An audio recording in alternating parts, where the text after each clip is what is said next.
That's me.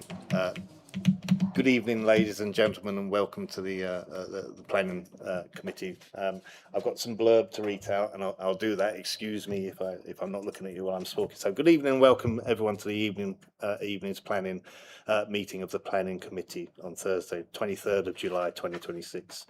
For those of you who don't know me, it's actually got my name written down here, just in case I didn't. My name's Councillor Keith Martin. I'm from Middlefirth. And I'm the Vice Chair of Planning, hence I'm standing in for the Chair at the moment, who we wish good wishes for a recovery. The committee members and members of the public are reminded that this meeting is being recorded and streamed live on YouTube. If you are attending the meeting because you are a member of the public who has registered to speak, please note you have a time limit of 4 minutes, and my colleagues here will remind me of the 4 minutes when they're up, and I'll confirm when the time runs out or is close to running out and ask you to wind up or finish if you're in the middle of making a point. The microphones for members of the public and other speakers are dead in front of me there.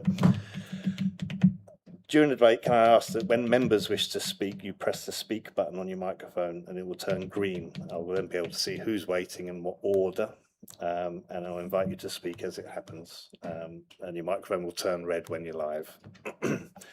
Voting will be undertaken by the electronic voting system. When prompted, committee members should press the button to indicate whether they are in favour, against, or wish to abstain on any votes taken.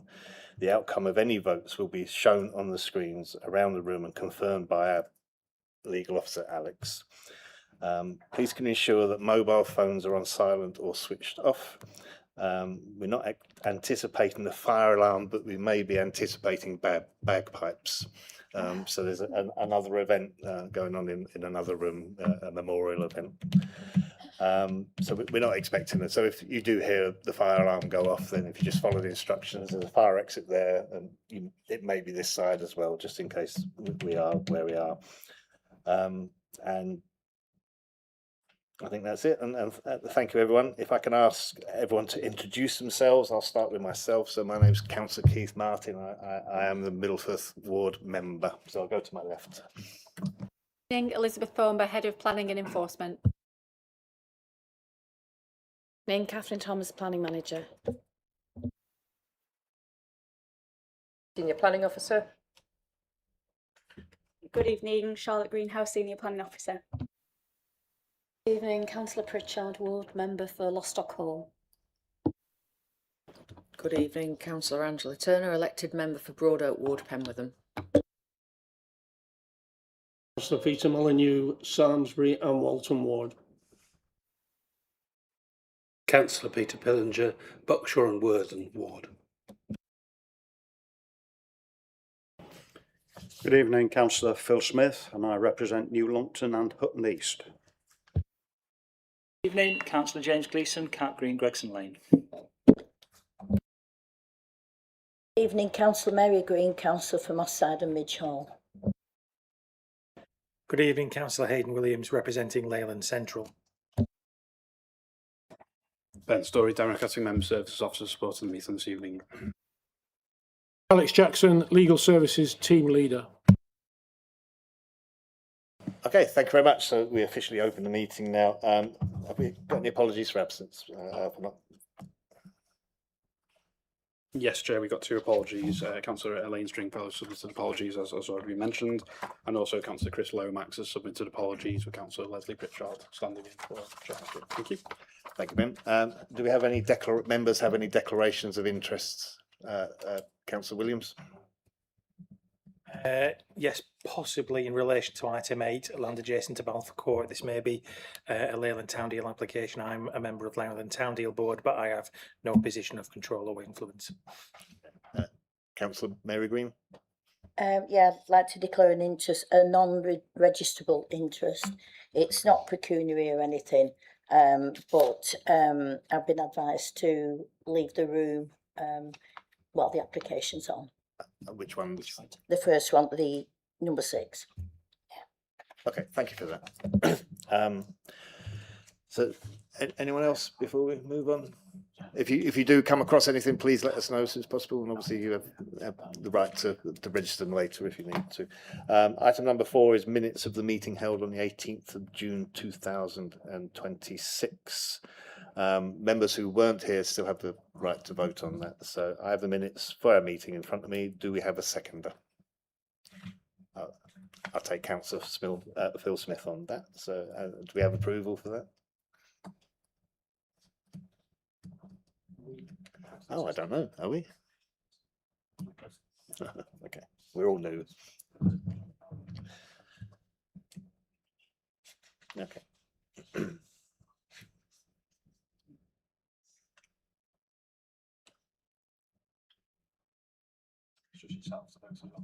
Oh, me, I've got a phone as well. I think it's the next microphone. Are we on? The next microphone, yeah.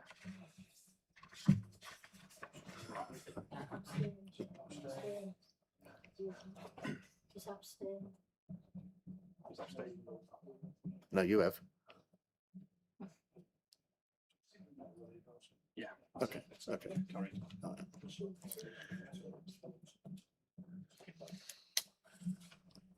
So that's accepted then. Yeah, thank you very much. Appeals decisions. Thank you, Chair. Yes, we've had 2 appeal decisions received since the last planning committee. One in relation to land between Newlands and 1 Seaview on Marsh Lane in Longton, which was an application for permission in principle for the erection of up to 5 dwellings. Council refused planning permission because the site lies in the green belt and we felt it was an inappropriate location for development. The inspector considered the appeal and also found that the development wasn't considered to be in a village and therefore the development was inappropriate in principle and the appeal was dismissed. The second appeal that we received was in relation to 20 rear garden in an outbuilding, subject to quite restrictive conditions, some of which related to works that needed to be carried out to create off-street parking, but also a condition to restrict the hours of use. The appellant appealed 3 conditions, but by the time the inspector visited the site, 2 of them had actually been complied with and the off-street car parking had been provided. Nevertheless, the appellant was seeking extended hours of opening and the inspector concluded that the hours the council had initially imposed were the maximum that they felt were permissible on that site. So again, the appeal was dismissed. Thank you, Chair. Thank you very much. Okay, so we can move on to the item 6, which is land off Walton Gardens in Hutton. Just a bit of preamble with this. Could I just come in before we move on, Chair? Am I on there? Yep. Could I just try and clarify something? Councillor Green mentioned about a non-registered interest, and she'd been advised to leave the room. Can I just have some clarity on that? Because I don't particularly think she needs to leave the room if it's a non-registered interest. Can I just have some clarification on that? Because obviously, Councillor Green's a valued member of this planning committee, and if she can stay here, she should stay here. No. Can I just have some clarification on whether she's okay to stay or would she have to leave? I can see where you're coming from, because from what I know about the circumstances of this, it's not actually Councillor Green that has the interest. But I think what's engaged here is another regime, and that's bias and also potentially the perception of bias. I'm not suggesting that Councillor Green is in any way biased, but with the rules around bias, it's also about perception and whether a member of the public, knowing all the relevant facts, would think that councillor might be inclined to vote one way or another because they're influenced by some of the factors. So it's not as much the interest here, because there's no pecuniary interest, but whether or not there is a perception of bias, even if there is no actual bias on the part of Councillor Green, that people might think, well, she swayed towards voting one particular way. And obviously there is the cautious way to eliminate any kind of suggestion of bias would be to leave the room.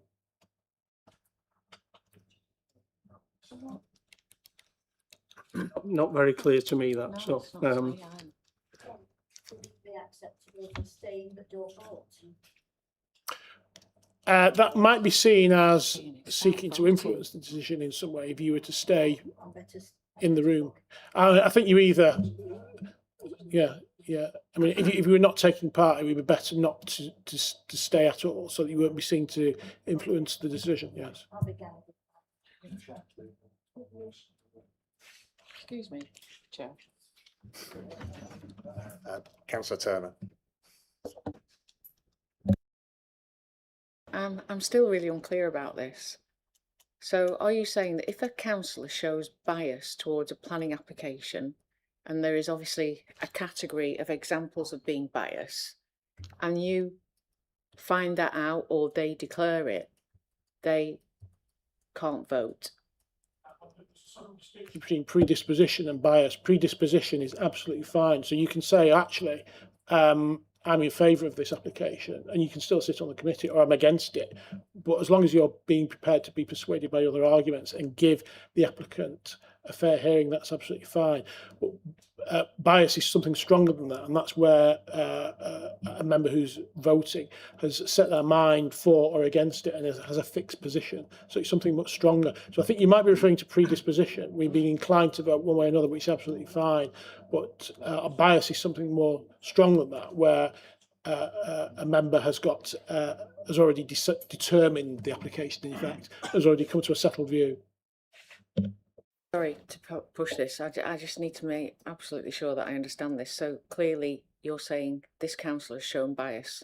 No, not at all. I did make the point there that bias is also about perception as well, even if there isn't actual bias. Yes. Nothing to do with me personally, but it's somebody linked with me that could be seen to have some sort of connection with this application and could possibly say to me, vote for or against or whatever, and I don't want to have that perception from the public that I've been swayed in. Okay, can I, just councillor to councillor. So I mean, for instance, if it's up to the councillor if they want to sit in the meeting or not. But if there's an issue that makes them uncomfortable, then it's their choice whether they want to stay in or not. But I think the advice has been that it could possibly be an issue. It's still yeah. And they advised me, you're better leaving. Yeah, it's still the member's choice, but if the choice is that she wants to leave, then all right, thank you. Where were we? Yes, sorry. Get to my preamble. I just want to do something very unusual, and I've been told it's never happened before, and it doesn't mean I'm going to do a dance or anything like that. So there has been some confusion with regards to ward councillors wanting to speak on this particular item. The paperwork in front of me says that all people who want to speak at this committee should register 2 working days before by 12 constitutions. So given this, and one of the things we are here as a committee, or while I'm chairing this committee, is that we are here to support residents as well. And I personally feel it would be unfair if the ward councillor could not speak on this. So I'm happy for a ward councillor to speak on this. Between you two, whichever one wants to speak. And do you want to come up to the...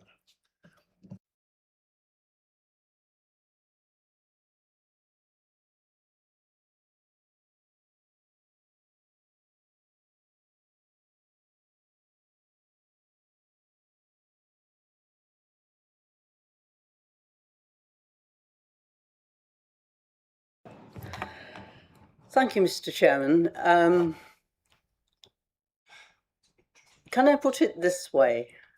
I am a member of the Governance and Audit Committee, which also takes in the Constitution Task Group Committee. And I sat about 18 months ago on many occasions, cross-party, and we discussed at great length who should register, who should be allowed to come along and speak, And that went on for quite a number of meetings. Our conclusion was that ward councillors should be automatically allowed to speak, registered or not. I happened to meet our Democratic Services officer on Tuesday evening and said to him I would be here on Tuesday. And he said, right, I'll see you there. To me, that was just polite way of saying I'll be about, and I'm not coming here for the good of my health, I'm coming here to speak on behalf of my residents. If I've misinterpreted that, that is my fault. But there is no way, as far as I am concerned, that Constitution Task Group Committee ever had envisaged that ward members should have to register. There was also some discussion about neighbouring wards and when it affected them and whether they should be allowed to speak, and that was also included. So therefore, this idea that we should have to register, as far as the Constitution is concerned, and you can read it, nowhere does it say that a ward member has to register. It so happens that Councillor King and I are joint councillors for this particular plot of land. He has the top half, we have the majority in Hutton East. But Councillor King has also done a lot of work and research for this, and I don't think it is fair to our residents or to this council or to these members to exclude him. And let's face it, it's taking me longer to say this than it probably will be for Councillor King to address you, because we're only allowed 4 minutes. And on that basis, I know you just said one of us can speak. I really do think that the Constitution says that we should both be allowed to speak. Thank you. I'm going to ask Alex to comment on this, just for clarity for me and for yourself as well.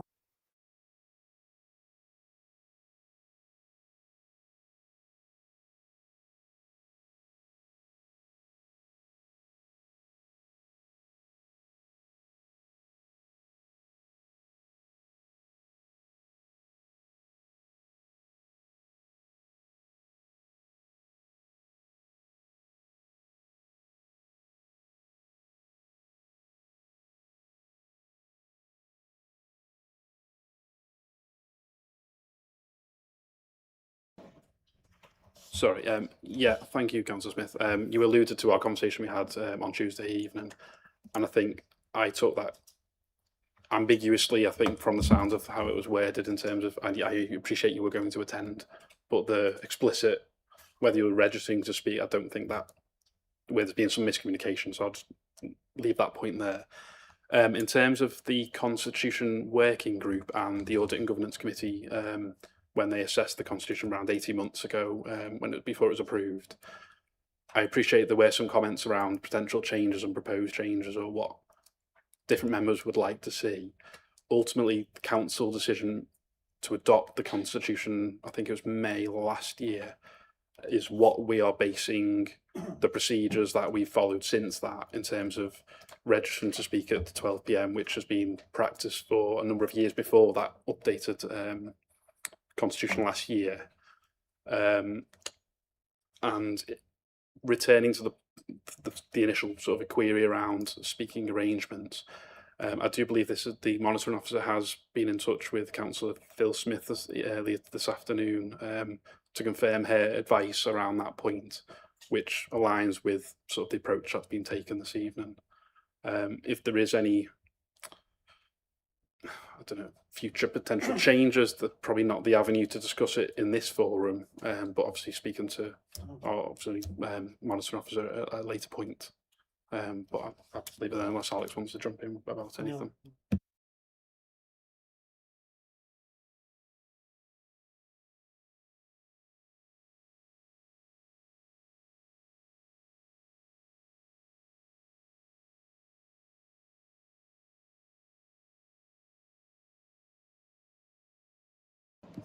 Well, Councillor Phil Smith's part of the committee, so I'd rather not risk anything. So in this instance, I will allow you both to speak.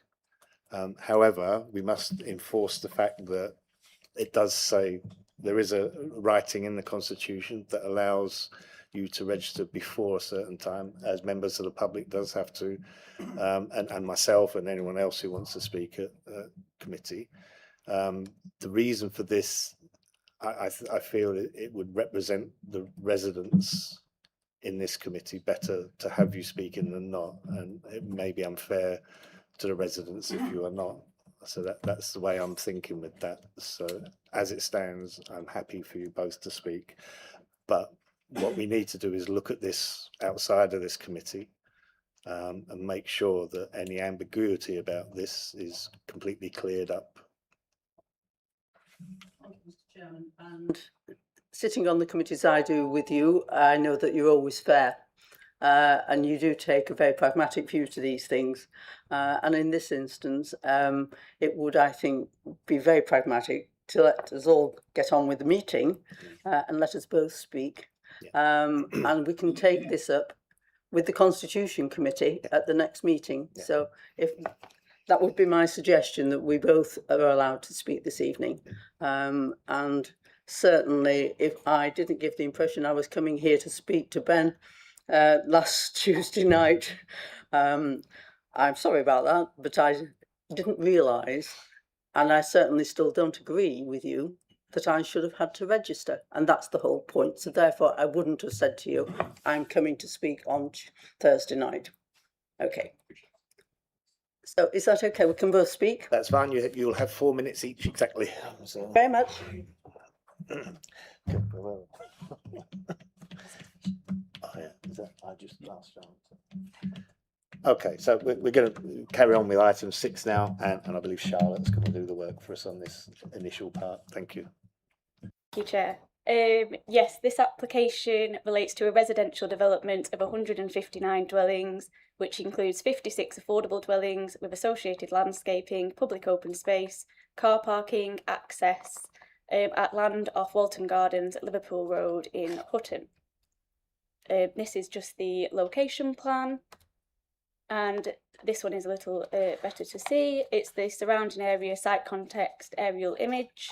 So as you can see, the application site is located to the north of the new build development Walton Gardens and to the north of Liverpool Road in Hutton.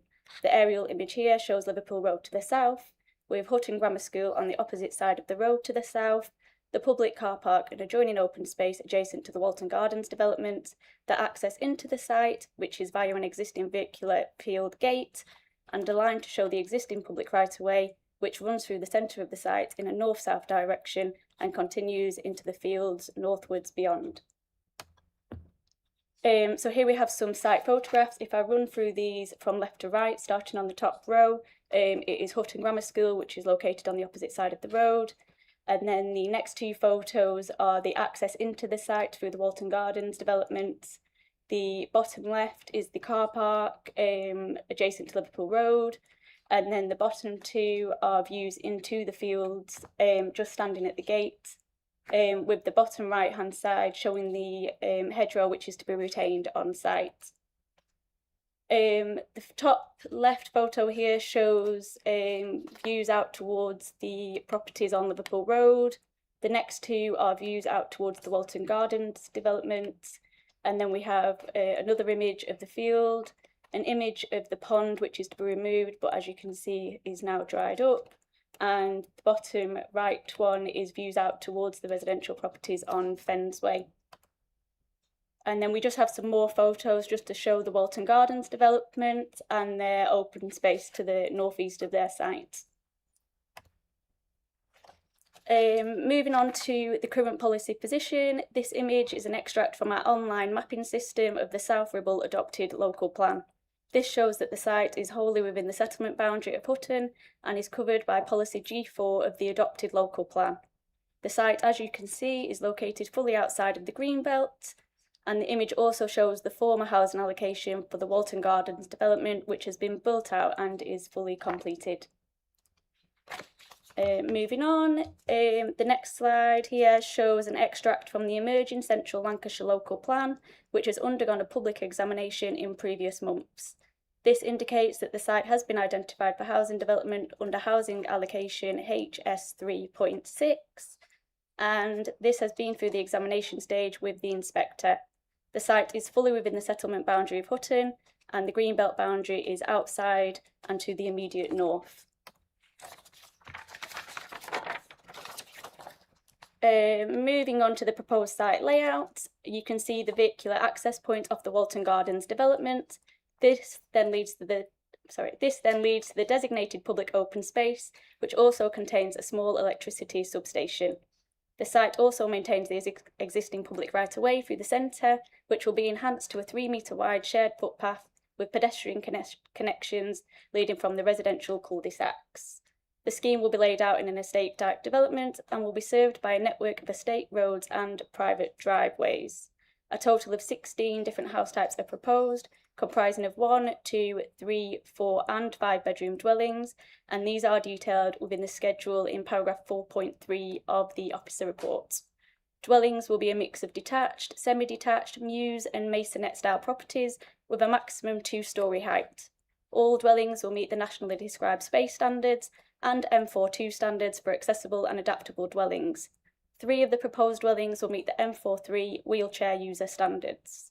The development includes a pumping station to the northwest corner of the site, and this will be surrounded by planting of native hedgerow, wildflower planting and other landscaping.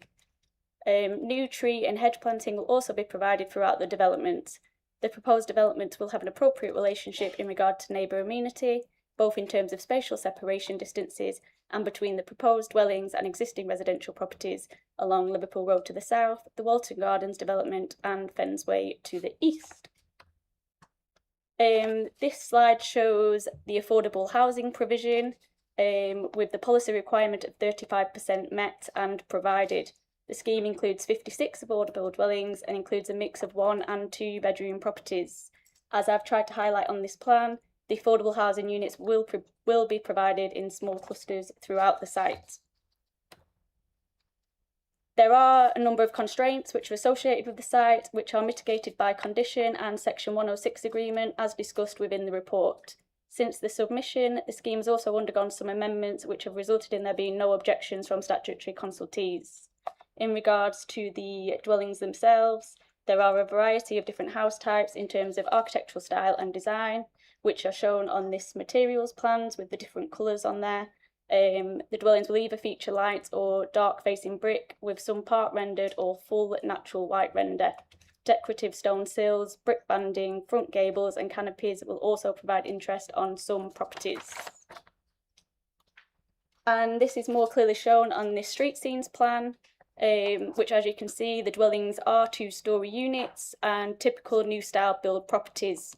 Some plots feature integral garages and some feature single detached garages or double detached garages, as well as driveways.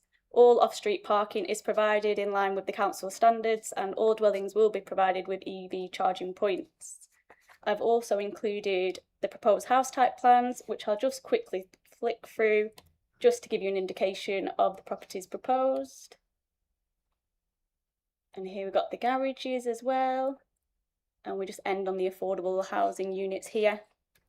So to summarise, the proposal abuts an established residential community and is located within a sustainable location within an existing settlement. The proposal will provide an appropriate mix of market and affordable housing, together with public open space, compensatory planting and a suitable level of spatial separation. As indicated earlier, the site is an emerging housing allocation in the Central Lancashire Local Plan, which is now at an advanced stage. On this basis, it is recommended that the decision to grant planning permission be delegated to the Head of Planning and Enforcement in consultation with the Chair, Vice Chair, Planning Committee, subject to the recommended conditions and the successful completion of the Section 106 legal agreement. This is to secure on-site public space, affordable housing, an off-site playing pitch contribution, off-site playground funding, bus service contributions and a travel plan monitoring contribution. Thank you, Chair. Thank you very much. We have 2 registered speakers. One's Stephanie Sturgis and the other one will be the agent. So the order will be those who object, those who are for, which we don't have any, then it will be the ward councillors, and then it will be the agent. So Stephanie, would you like to come up? Whichever.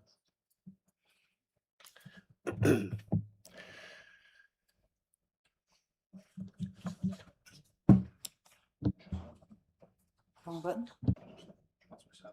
Is that on? It will come on when Yep. yeah. Just clarity, 4 minutes. Material planning issues really are more favourable than non-planning issues. Thank you. Good evening, Chair and committee members. My name is Stephanie Sturgis and my property borders directly onto this site. As an immediate boundary neighbour, I was not directly notified by this council that this meeting was happening. I only found out by direct chance through an article in the local press. Why the council may argue they ticked a minimal bureaucratic legal box on a website, this highlights a fundamental opaque process that leaves directly affected residents completely in the dark. Both South Ribble and Lancashire County Council are public funded bodies appointed and paid by local taxpayers. Your primary duty is to protect and serve local residents. We live here not to fast track developers' interest through invisible systems. This application by McDermott Homes for 159 dwellings is entirely premature. Under section 38(6) of the Planning Act, you're legally bound to decide in accordance with the active development plan, which strictly designates that a site as policy G4 protected open land under NPPF paragraph 49 and 50. You have clear grounds to refuse this application because the Central Lancashire local plan is still unadopted, outstanding under examination. Turning to the critical physical constraints, this land is a natural sponge highly susceptible to severe surface water flooding, and it borders Greenbelt. The local drainage network is already completely failing. Some residents on Liverpool Road, the very road from which Walton Gardens gains access, have been forced to install independent water pumps just to protect their homes from flooding. The local drains are routinely overwhelmed. Replacing 14 acres of open field with roads, roofs and driveways will destroy natural absorption. McDermott Homes' proposed drainage solution will worsen an already critical flood risk for existing boundary properties, in direct conflict of NPPF flood risk policies and South Ribble's commitment to sustainable climate adaptation. Highways and safety. The access route through Walton Gardens onto Liverpool Road is a major safety hazard. This junction sits directly opposite Hummer Grammar School, adding vehicle movement of 159 houses, potentially 300 extra cars, directly into a morning and afternoon school drop zone. Creates an unacceptable risk to vulnerable child safety. I'm not alone in this assessment. Hutton Parish Council has formally lodged a stinging objection on the public record, explicitly warning this committee that the McDermott Homes layout presents significant unmanageable dangers regarding road safety. School peak hours already paralysed this section of the Liverpool Road, forcing hundreds of commuter cars through a tight residential cul-de-sac right opposite the school gate is a fundamental failure of highway safety under policy G17. The developers' transport figures are pure fantasy that ignores the rural reality of Hutton. They've offered a temporary 5-year financial contribution to assist public transport, but independent national data from RAC and Bus Users UK proves that 70% of rural residents have no feasible alternative to the car. The rural bus mileage has dropped significantly over 5 years. When McDermott 5-year subsidy expires, the bus service will vanish, but the permanent gridlock car dependency will remain. Finally, the developer will argue that their housing numbers override local protections. However, the High Court precedent of Gladstone versus Daventry established that restrictive local policies designated to protect the character of green space retain full statutory force. Planning inspectors routinely uphold that introducing 159 dense homes into a policy G4 land causes an unacceptable permanent loss of spatial openness. I urge this committee to uphold its duty to local taxpayers, respect the outstanding local plan examination, align with the Parish Council and refuse the premature application. Thank you. Hang on time, thank you. Okay, do you want to respond to this?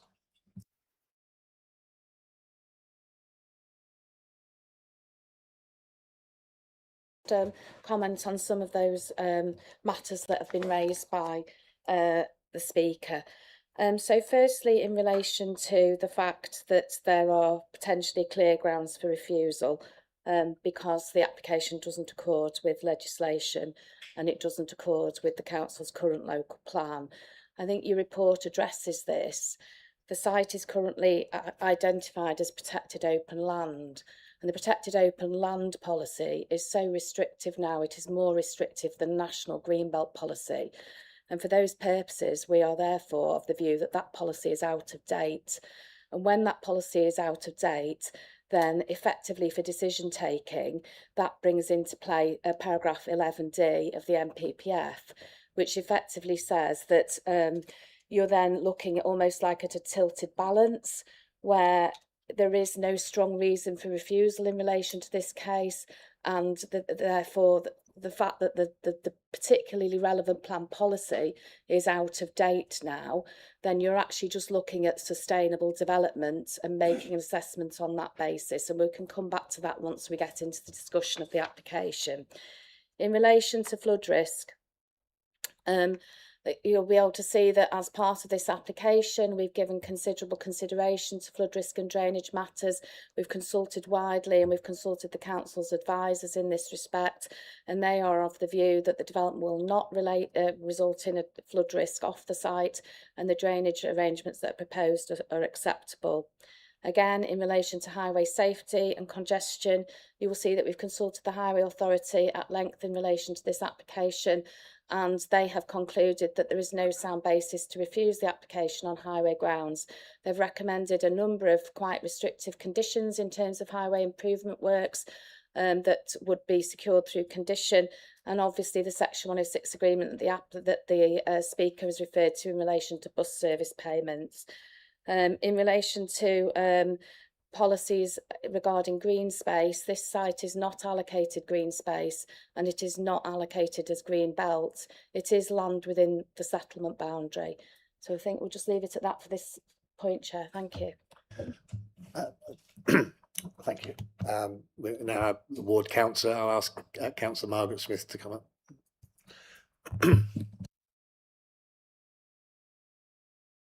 So 4 minutes, material issues only. Thank you.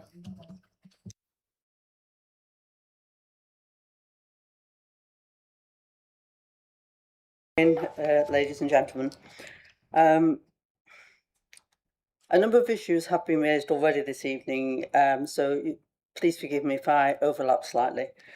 The residents of Hutton stated a number of concerns during the consultation period, which are very valid and genuine.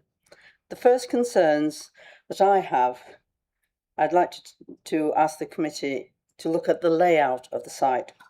According to a recent email received from the planning officer regarding another site, the site has to conform to national local standards of scale, distance and layout. The Central Lancashire local plan suggests an indicative figure of 120 units for this site. This has now been gone up to 159 units. This has had the effect of cramming in extra units on the site. The report states there is minimal spatial separation in most cases, with a number of non-conforming. Some of the affordable units which have no garages, the parking spaces are not as accessible as they should be, and some appear to be behind the houses, while others are offset and at odd angles. This does not seem very fair to them. Also, the conditions state that 2 cycle units have to be provided for each unit. Where will these be located? Also, the nearest cycleway is on the bypass on the A59. My second concern, and I think everybody's concern, is the road safety, not only for the residents of Walton Gardens and Liverpool Road, but also for the children and the young adults attending Hutton Grammar School. The mitigation by Lancashire County Council Highways suggests that 159 units on top of the already 45 houses we already have on Walton Gardens is not going to impact on the road network and therefore not cause severe problems. Yellow lines will be required in any number of locations, signage, and speed device indicators will be cluttering the pavement, and a new bus shelter is envisaged. It is to be erected on a very narrow pavement. Towards Moor Lane on Liverpool Road, we have a row of terrace cottages. With no garages, their vehicles have to be parked on Liverpool Road. There's nowhere else to go. My third concern is the drainage. In the report, elements of the detailed drainage design are missing. UU will have to require a solution to this. Whatever is finally decided, the fact is that the existing system is inadequate and cannot cope. We already have problems of flooding on the highway, gardens, pavements of Liverpool Road, Tolsey Drive, Westminster Place, just to name a few. A recent comment from UU to me about a recent problem I was trying to help with said that the surface water entering the system during heavy downpour is putting pressure on the system. There is a hydraulic overload of the system. I don't know what that means. I'm sure somebody cleverer than me does. And acknowledge that the Longton catchment area is struggling and that the recent developments in that area is placing additional pressures on the network. I'm wondering this evening, ladies and gentlemen, if it is possible to defer this application so that the layout can be looked at again. Possibly a better diversity plan because it doesn't meet the standard requirements. A better plan from United Utilities, and I'm finishing now. And maybe instead of a zebra crossing, a pelican crossing could be put there, which I think would probably be far more effective. And there's just one last thing. There is some SIL money coming and some 106 money coming at some point. I wonder if it's possible that the majority of that money could stay within the Hutton area, as we, as our neighbourhood forum, have a number of projects already on the go at Hutton playing fields and are being worked up at this time. We're just lacking the funding. Thank you very much for your time. You still had 13 seconds, but well done. I know, I timed it. Thanks for your contribution.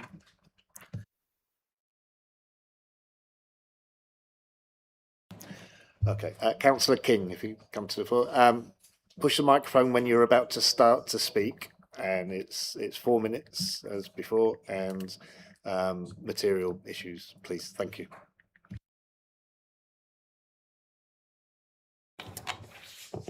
Members, tonight you are deciding whether this applicant has demonstrated through evidence and planning policy that this particular proposal should be approved on this particular site. I just want to start by countering a comment made earlier that the protected open land policy is out of date. The starting point in law is not the emerging local plan. It's not an officer's recommendation. It's the adopted development plan. And that development plan designates this site as protected open land under policy G4. And the policy is clear. It states that there will be a presumption against inappropriate development within areas of protected open land. The officer's report openly accepts that this proposal conflicts with that policy. Policies such as G4 exist for a reason. They provide certainty to communities and decision makers alike.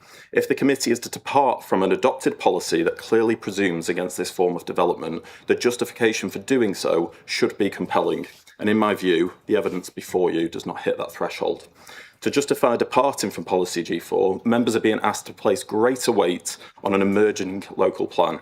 But that plan has not been adopted, it's not been found sound, and as the officer's report itself recognises, it currently carries only limited weight because of unresolved objections that remain. The decision to focus on the emerging local plan is not a legal requirement, it is a planning judgment, and you're entirely entitled to reach a different conclusion. But even if members are minded to support that in principle, there remains a fundamental question. Is this the right development? The emerging local plan anticipates around 120 homes. The applicant is asking for 159. That is not a small amendment to the allocation. It is effectively asking this committee to approve the equivalent of an additional housing estate on top of what the emerging plan considered appropriate. If the local plan process concluded that around 120 homes represented an appropriate scale of development for this site, what planning evidence now justifies increasing that figure to 159? The officer's report does not answer that question. The consequences of that increased scale are actually reflected throughout the report. The Highways Authority required an extensive package of mitigation before the development becomes acceptable. Members should ask themselves a simple question. If this location requires a new crossing, new waiting restrictions, speed signs operating during school hours, bus infrastructure improvements, travel planning measures before it can safely accommodate this development, does that not demonstrate just how sensitive this location already is? United Utilities also say essential drainage information remains outstanding and states that the drainage strategy should not be approved until those conditions have been resolved. And I still don't know what the plans are from the back of that. The council's own ecologist confirms that the development does not achieve the statutory 10% biodiversity net gain on site and instead relies upon future off-site mitigation. Members cannot look at these in isolation. The decision must be made by standing back and asking whether, taken together, this proposal represents sustainable development and whether the applicant has demonstrated that the impacts are genuinely acceptable. This evening, you're being asked to set aside an adopted policy that protects this land in favour of an emerging policy that has not yet completed its statutory process. You are being asked to approve a development that is around 1/3 larger than the emerging allocation envisages. You're being asked to accept that significant highway interventions are necessary before impacts become acceptable, that central drainage information can be left until after permission is granted, and that statutory biodiversity requirement can be achieved somewhere else at some later date. Members, they are not certainties, these are assumptions, and planning decisions must be based on evidence and not optimism. Where there is genuine uncertainty, where the adopted policy is in conflict, and where the planning balance is in fine judgment, it is entirely lawful and proper for members to conclude that the case for development has simply not been met. I therefore request that what we do is defer this until the applicant is able to look again, and we can therefore vote to uphold the development plan that currently governs this borough, and to say that it is important that this site is developed only in the proper way that complies fully with planning policy and is proportionate to its surroundings. Thank you. Thank you very much.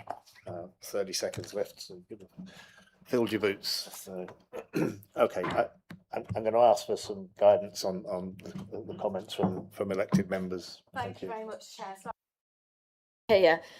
Firstly, in relation to Councillor Mrs Smith's concerns about, we'll start with the most simple point that was raised in relation to the layout of car parking across the estate, particularly in relation to affordable dwellings. And in some cases, Councillor Mrs Smith felt that they were offset and not in suitable locations.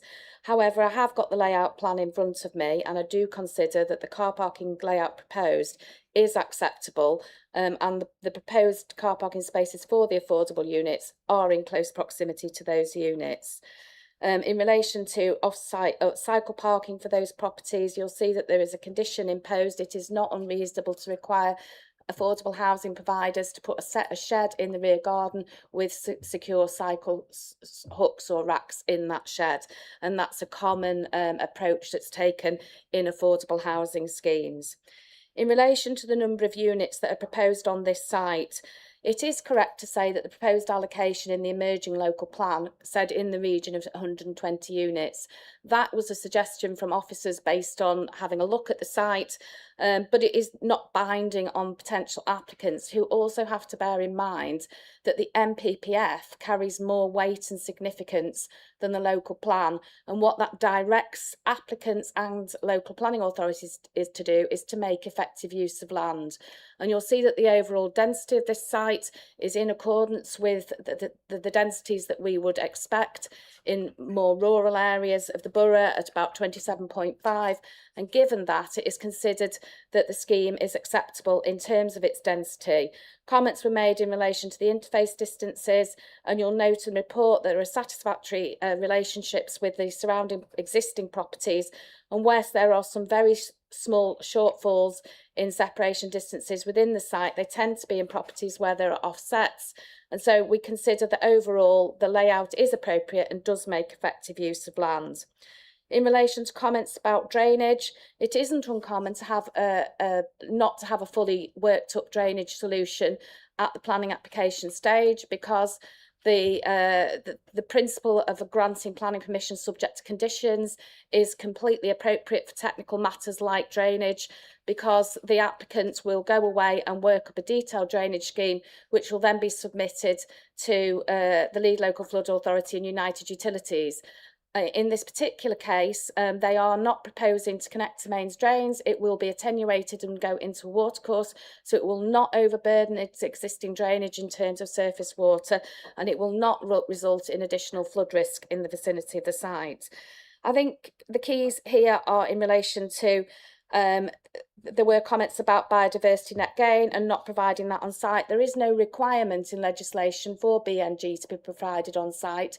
It is entirely common, and we will see again on another application tonight where applicants choose to buy off-site credits at habitat banks, and those can be local habitat banks. There's certainly habitat banks set up in Chorley, and as you know, this council is looking to set up its own habitat banks so that we can provide off-site biodiversity within the borough.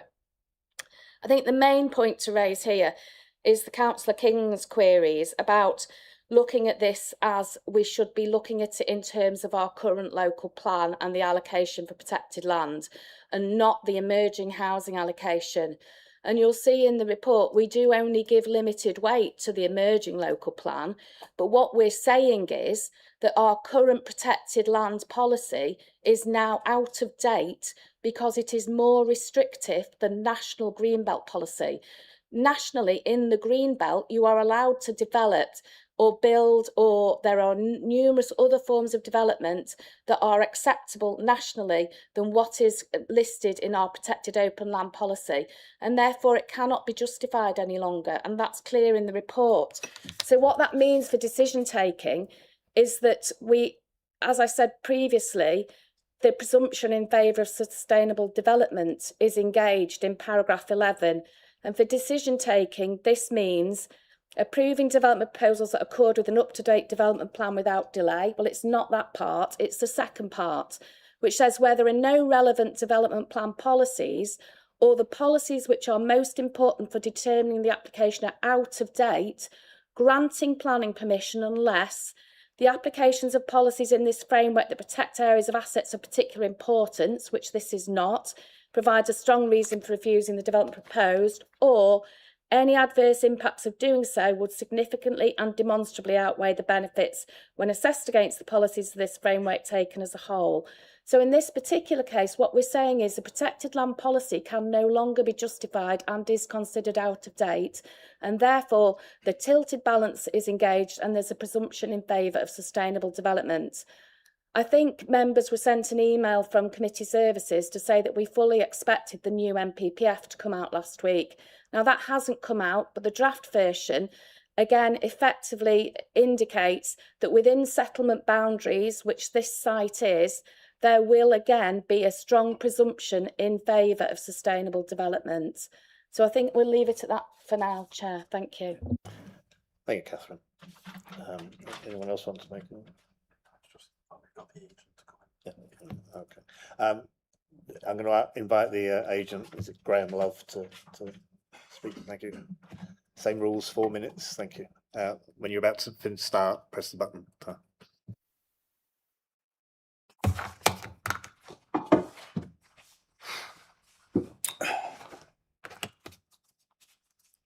Thank you, Chair. Good evening, councillors. I haven't pre-prepared anything, so I've been listening to the debate and the questions, and I'll just answer some of the criticisms you've heard and ask me any questions if you have any. So I think the opening point is that it is not necessary for you to defer a decision tonight. This is a technically compliant application. We've worked hard with your officers to go through all of the various issues that have been raised. to amend the plans, to amend the detail, to supply more information. We've worked with consultees to overcome those engineering comments, those technical comments, drainage, highways. And it's taken time. I forget how long the application's been in for, but it's reached the point where it can be presented to you, as I say, as a technically compliant submission. You've got all the supporting information you need. Anything missing can be conditioned, and it's ready for determination. So there is no need to defer, and I ask you not to. So just on some of those points, drainage and flooding. The drainage, well, it's surface water that is the issue, and surface water will be on a pipe network. It will be attenuated to what's called a greenfield runoff rate, and it will discharge into the surface into the watercourse along the western boundary. That's perfectly acceptable. It's in accordance with national drainage policy. The sustainable drainage hierarchy actually encourages and asks developers to do that. If you can't go into the ground, you go into a watercourse, you don't go into a sewer, and that's what's happening. That's what's proposed. So it won't cause flooding, and there's no objection from UU, from the LLFA, from the Environment Agency. Highways, again, appreciate Liverpool Road gets busy when Hunton Grammar, you know, when it's school closing time or in the morning. But equally, traffic modelling, traffic generation is looked at in terms of peak hours, and the Highway Authority, the highway engineers are happy with the traffic generation, they're happy with the design of the access. We amended the design of the access to take all the points on board. I'm probably running out of time. Prematurity, you've heard that the tilted balance is engaged. The open land protection policy is out of date, and that's evident because you've brought out a new local plan. You have to put a new local plan in place. The current plan is time expired. It's on time expired evidence. Its plan period is now 2026. So that policy is out of date. It has limited weight in any decision. So you don't need to consider whether there are grounds to depart from a adopted plan that has full weight. This is a situation of the tilted balance. Policy is out of date, and therefore there is a presumption in favour of granting permission unless there are virtually exceptional reasons not to. That is government policy. And what else? Housing numbers. So the emerging allocation 120, as your officer said, that was on the basis of what the county council, the land promoter, put forward at that time. It's not been tested. It was an indicative figure. It's not a ceiling. The housing requirement isn't a ceiling. So wherever you can make more effective and efficient use of land, then you should. And the benefit of doing that is that you don't need to release greenbelt or other sensitive land in the future. And obviously the layout, all of that complies with your own standards for safeguarding distances, privacy distances, daylight, sunlight. BNG, off-site mitigation, perfectly acceptable. Have I covered everything? I think I have. But happy to answer any questions. Thank you. Okay, thank you, Graham. You can return. It will be brought into committee now. So if we need you, we'll ask, no doubt. So thank you for those who attended to present. Very welcome, and I'll bring it now into committee. Councillor Pillinger. Thank you, Chair.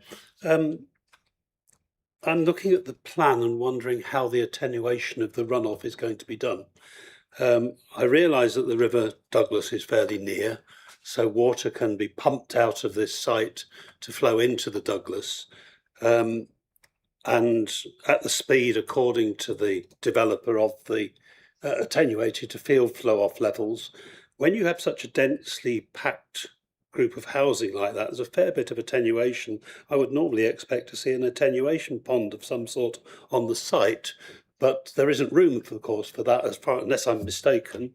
The second part of my comment, my background in this is that I wrote a report on the Somerset flooding for the bishops in the House of Lords when they debated the Somerset flooding. I have some background in this.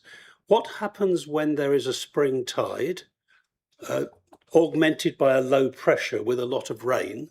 We already know there is a flood scheme for flood reduction scheme for the River Ribble. The River Douglas will be affected by such a situation. How does the flow off work then?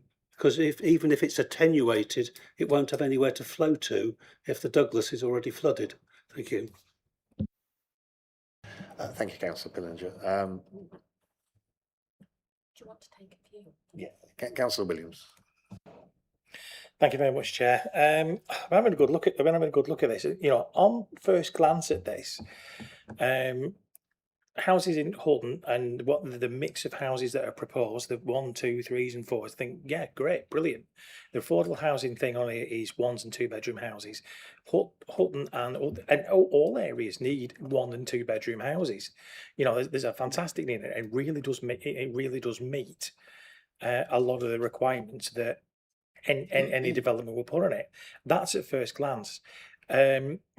What I'm struggling to get away from is the fact that this was indicated at 120 houses. Yes, I know that's not a limit, but it's 120 based on a certain set of facts that you could look at and think, yeah, great, it's 120. That's about roughly what it can handle. But nearly 160 houses on there is massive through one entrance and one exit that happens to be next to a school. So I'd have been near 100. I've probably been more comfortable if it was near 120, not the 160 that it is. The other, so you know, I know from a density thing, it's density and it's compliant based on maths, not practicality. If I'm making myself understood. The other bit I've got, obviously, we talked about parking and access to affordable housing, and it said yes, we've got secure cycle storage and things like that. Looking at the affordable housing side of it, that hasn't got garages. Yes, they've got enough driveways and whatever, but the gardens are landlocked.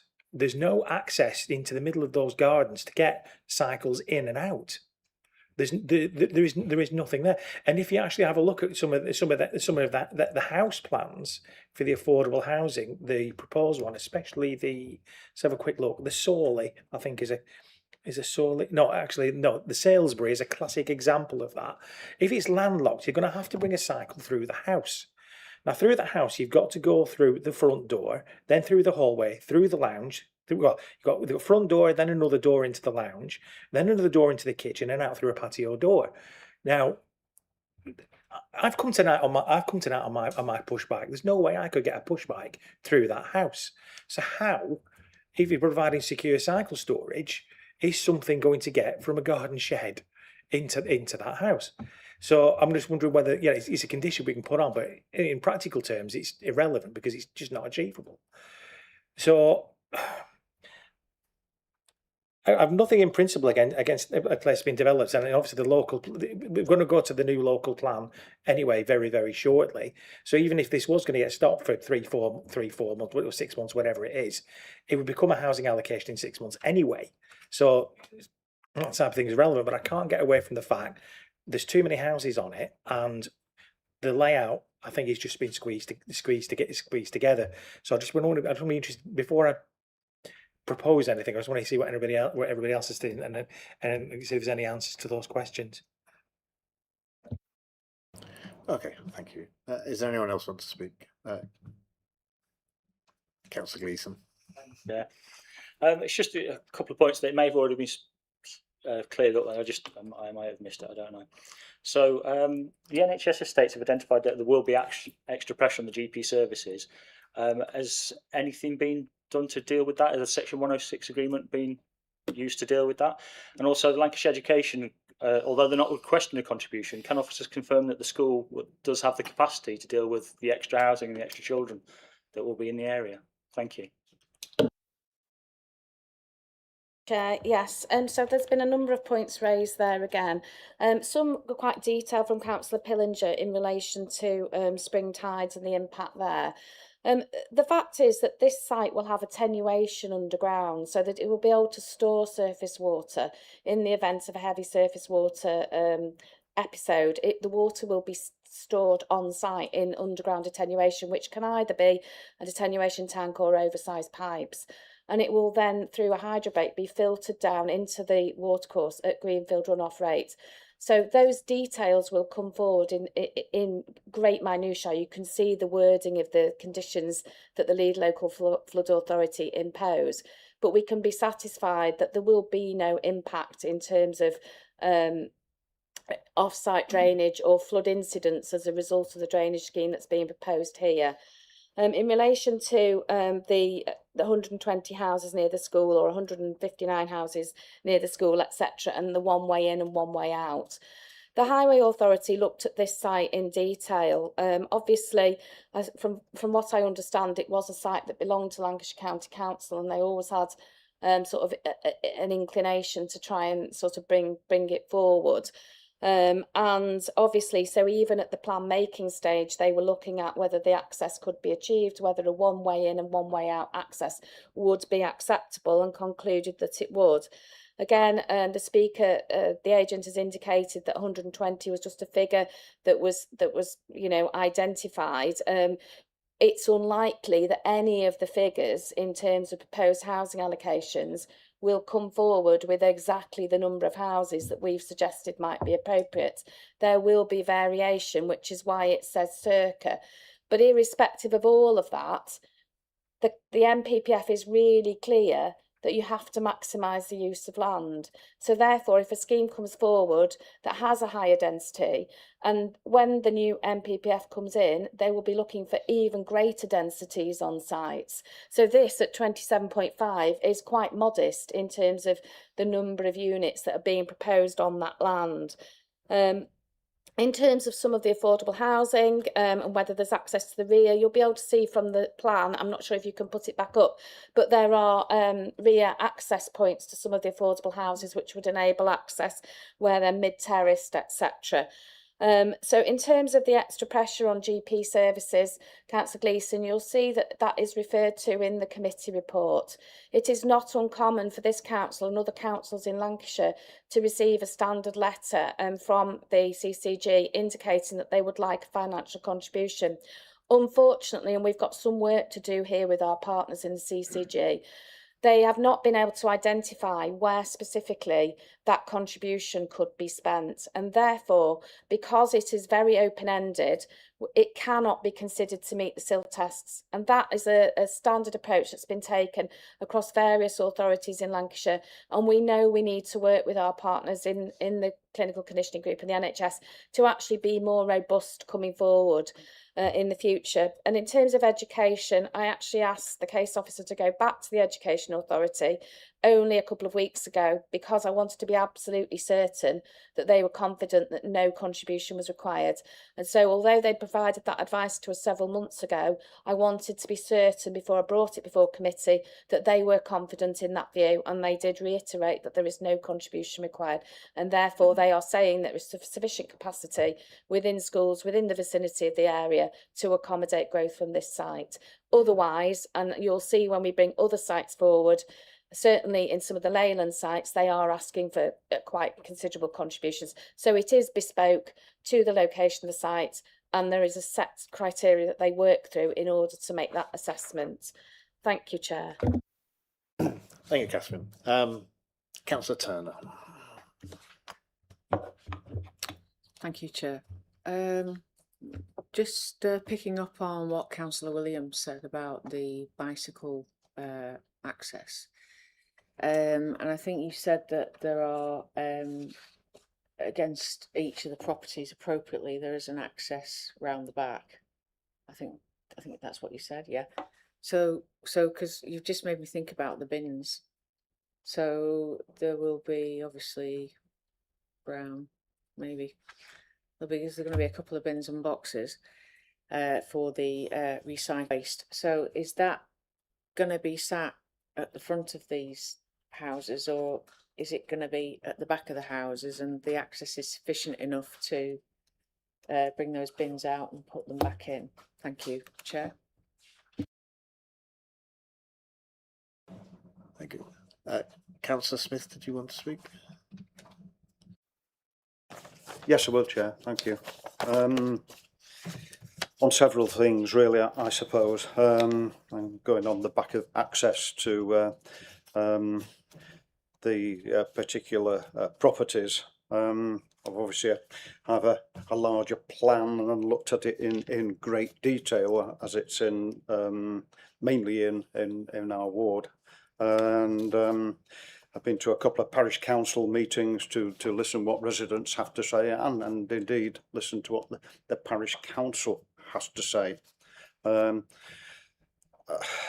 heard what has been said from the applicant and councillors around the in the committee, but I am really concerned about this, about the flooding, which is a main one. I mean, I've got lots and lots of photographs of flooding on Liverpool Road, running off, the drains coming up rather than going down.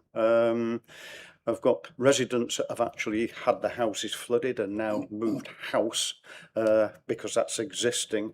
Now, I haven't shared those with the committee. I thought it inappropriate to share them with the committee, but there is evidence out there, and County Council, I know, as the lead flooding authority, have that evidence because we've been complaining about it, and as far as this goes at the moment, they haven't done anything about it, and that's the whole length of Liverpool Road all the way through. So that is a serious issue, and while an attenuation tank and moving the water into ditches and eventually going into the River Douglas. And well, I know what happens there because I've seen it happen. The water comes up the River Douglas, it comes up the drains, the grids come off the top and the place floods. We know what happens. The land does not drain naturally. It's clay, it's good growing land. I mean, according to the report, it's not good growing land, believe me, it is. They get 2 crops off that a year, they'll get silage off it early on, and it's just been baled now, so they've got probably hundreds and hundreds of bales on there to feed the cattle and whatever animals they have over a winter period. And that's really important. I mean, I walked the whole thing yesterday, the whole area yesterday again, and seen it baled. And, you know, that's a product that we need, and that's a product that has to be fed to the animals. I come from a farming community. I was brought up in not on a farm, but a farming community. And we talk about G4, protection of open land, being obsolete. It's there for a reason.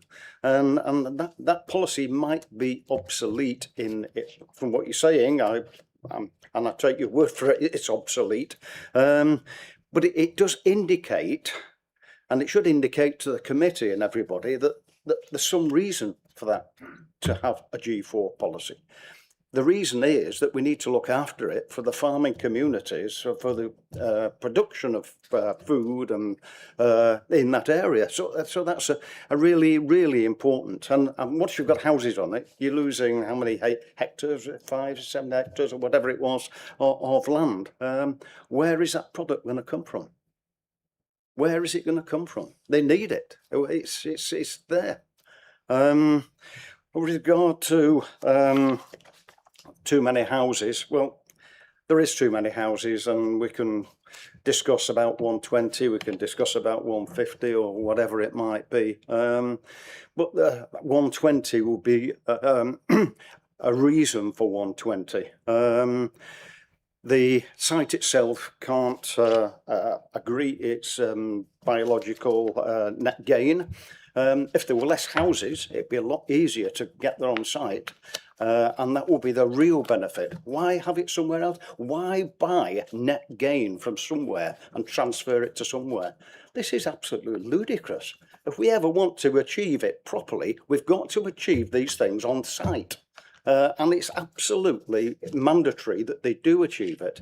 So buying it is just crazy. What we need to do is look at more efficient use of the land. Are you saying effective use of the land? Effective use of that land is farming. There's absolutely no doubt about that. Effective use of that land is not building houses on it. There's quite clear that that is forward. So they're just general comments. The comments about the layout of the property. Well, as you've seen, I've got one this big, and I've studied it a great deal. And to be quite honest, to start with a clean sheet of paper on a size of piece of land like that, and end up with minimum distances on houses, that's not acceptable.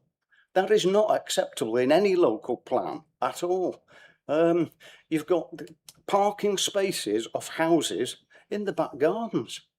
They've got to come out of the house, walk round the road and park it in the back garden almost. It's ludicrous.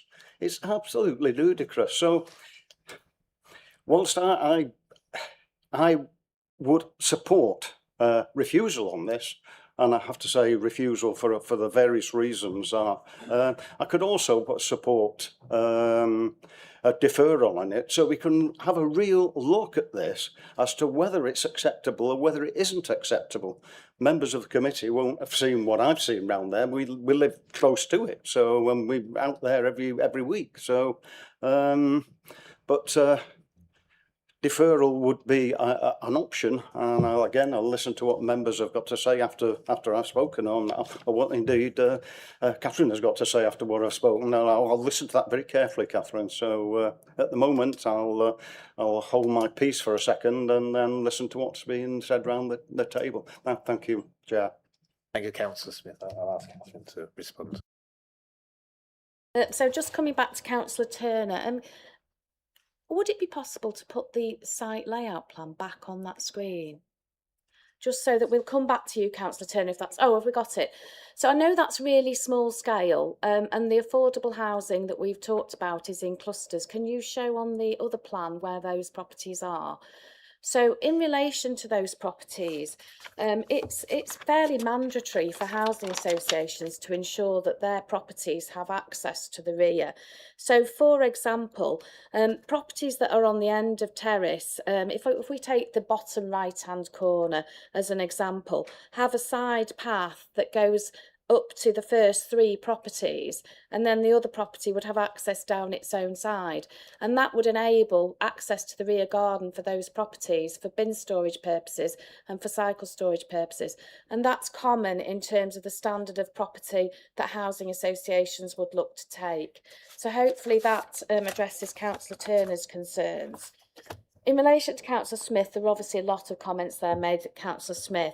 And obviously, you know, you've raised concerns about existing drainage issues in the local area when the drains flood.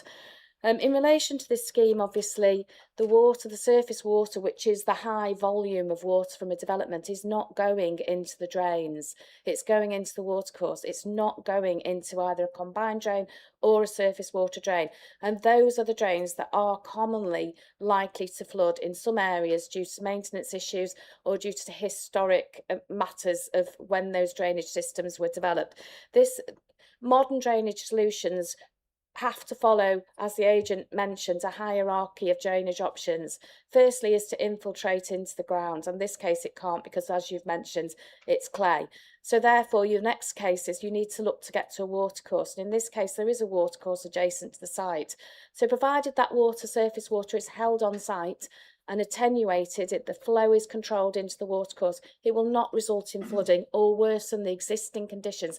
We can't require developments to solve existing problems. We can only require them not to worsen them. In terms of the use of the land, I mean, you mentioned yourself that it's silage that's taken off there, and you'll note in the report we've looked at the agricultural land classification for England. It is grade 3 there. It's likely that that land is not used for purposes of growing food crops. It is used for silage purposes, and it is not therefore best and most versatile agricultural land. Natural England only objects to an application on the loss of farmland if it's A, higher quality, and B, over 20 hectares. So there is no basis to refuse a planning application based on the loss of agricultural land here. And also, this council has already accepted the principle of that site being developed for housing purposes. So we've already accepted that this land, albeit in an agricultural use currently, can be lost. So that is a decision that's already been taken. In relation to biodiversity net gain, and you're absolutely right, it's a mandatory requirement to deliver it, but it is not a mandatory requirement to deliver it on site. Obviously, the council itself, you know, is looking, as I mentioned before, to set up habitat banks to deliver income from selling credits on its own land to enable developments to go ahead elsewhere, potentially in this borough, but in other boroughs as well, where they cannot compensate on the site themselves and they choose to actually buy a credit. It's a perfectly legitimate and acceptable way of providing biodiversity net gain. It may not provide it on that site, but it will be enhancing the environment to a required standard elsewhere. And that may be in our borough as soon as we got ourselves organised. It may be in Chorley Borough. It may be elsewhere in central Lancashire. But whatever happens, there will be an enhancement of biodiversity to the right standard that is attributable to this development, albeit not on the site. And just in relation to the effective use of land, and I will come back to this, we are guided by national planning policy, and it does require us to make effective use of land. We've talked about it. You know the direction of travel of the government. The government wants to deliver housing. It wants to deliver it. It sees it as the #1 key priority of you know, government policy effectively. And therefore, what it's saying is, on housing sites, you need to maximise your densities, you need to deliver as much housing as possible, and you need to deliver as much affordable housing as possible. And in this particular case, the scheme is actually policy compliant in terms of affordable housing and will be delivering a significant number of units.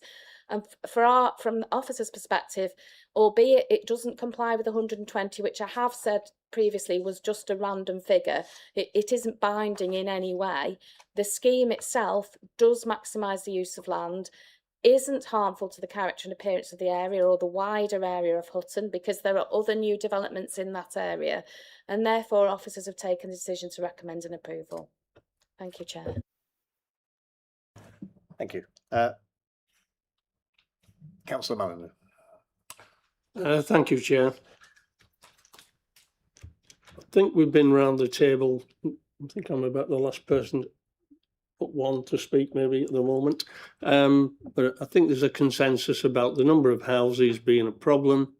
They do seem to be very tightly put in there. I appreciate what the officer's saying about, you know, we've got to maximise the land, this, that and the other, but we've also got to think about residents and what they're going to be, the living conditions they're going to have.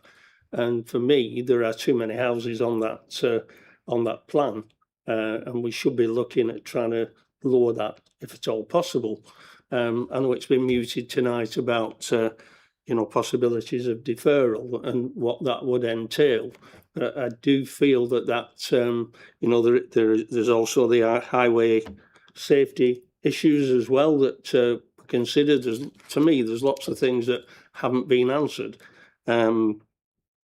And appreciate what was mentioned, what officers mentioned about in their opinion, they think this and they think that. But as a councillor, we have our opinions as well. And obviously I'm putting them forward tonight.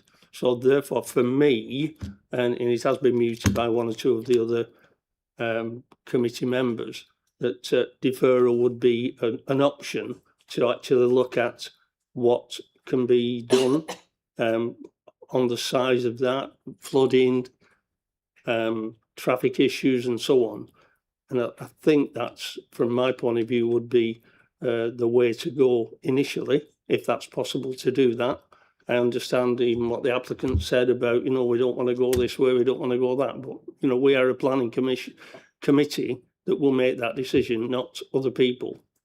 So from my point of view, if Councillor Smith brought forward before about a deferral, I'm quite happy to second that, Chair. Thank you. Thank you, Councillor Mulligan. Do you want to comment on that? So just in relation to that matter, I can see, in all honesty, very little basis for a successful deferral of this application, because there are not, the highway issues have already been considered by the Highway Authority, and there is nothing that members are suggesting that can add to what's already been considered here. They've already considered the impact on road safety.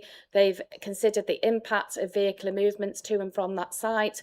They've modelled it. They've looked at highway amelioration or mitigation that would be required. And they've not done any of that lightly. So I don't think there would be any scope to defer to try and change to reconsider the impact on the highway. In terms of obviously drainage, again, we've talked about drainage and flood risk. Again, we've been to the council's advisors, the Lead Local Flood Authority, United Utilities, and effectively the drainage scheme has been proposed. We are satisfied that, subject to more technical detail, which is something that is totally appropriate to require by condition. So because it would be, quite a lengthy piece of work to do the work required to discharge those conditions. So the applicant would need to know that there was in principle a planning permission before they committed to doing that work. But we are satisfied, because the Lead Local Authority have advised that that is the case, that the drainage and flood risk will be acceptable, provided that the documents that they've submitted in terms of the drainage strategy and the flood risk assessment are followed. So I don't think that by deferring in relation to have any further considerations of flood risk are going to change any particular aspect of this application. And again, looking at the layout or the number of units, what your effect would be effectively asking the applicant to do is to go away, redesign the scheme and reduce the number of units. But there has to be a sound planning basis to do that. And in this particular case, what we're saying is adequate separation distances have been achieved to surrounding properties. The Highway Authority are not raising an issue in terms of the additional vehicular movements. There are no technical reasons that we could object to that or require a reduction in the number of units on that site. So I do feel that if you went down the route of a deferral, the scheme will come back to committee in its current form, if we're lucky. Alternatively, we will receive a non-determination appeal, because I don't think there is anything that we can be achieving by deferring this item. Okay, thank you. I'm sort of looking at the dates on the front of the paper. It says the target determination date was the 12th of the 2nd of this year, and I concur with the officer that we're sort of out of scope in a way with that. So we could be left open to a non-determination, which means it happens. I'm speaking the same as I always have. I can't adjust the volume on this, so it could risk us going through a non-determination with someone else's conditions, if you see where we are with that. So that's a consideration to think of. So next to speak is Councillor Williams. Thank you very much, Chair. I want to say thank you very much to the planning officers, because the explanations that you've given have been absolutely outstanding. Just basically every single question we've asked of you, there's been an answer to it, and it's all been based on planning law and planning fact. Whether we like those answers is irrelevant, for want of a better expression. There are a lot of things that are wrong with this site.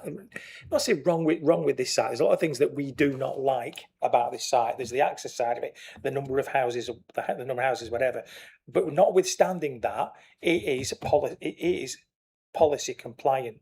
Every single answer we've thrown at you, or thrown at everything, there is an answer to that's compliant with the regulations that we've got. I'm quite certain of that, because of the answers, the comprehensive answers that have been given against the plans that we've got. There's been no ambiguity whatsoever. So, as a committee, we're left in a really difficult position in having to approve stuff that we really do not like. But at the end, if we were not to approve this, then it will just get appealed anyway, and we have no basis to defend it whatsoever.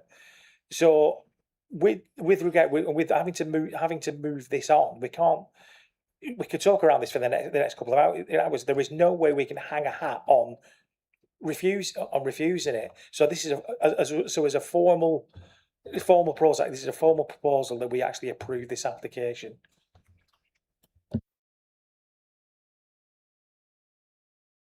Thank you, Councillor Williams. So that's a just straightforward approval. Yeah. Okay. Councillor Pillinger.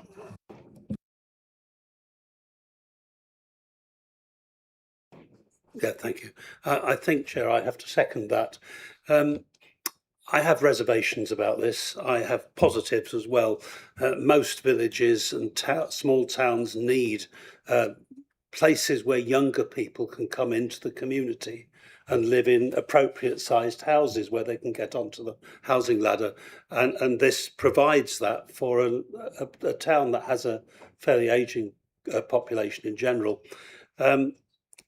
I would have liked, I can look at this plan and see how many roofs there are, and a hydraulic engineer would then be able to give a rough idea of the flows and say exactly where the holding tank would be on this plan. And I'm sort of surprised in this sort of drainage area that hasn't been done, but it's not necessary. United Utilities are happy.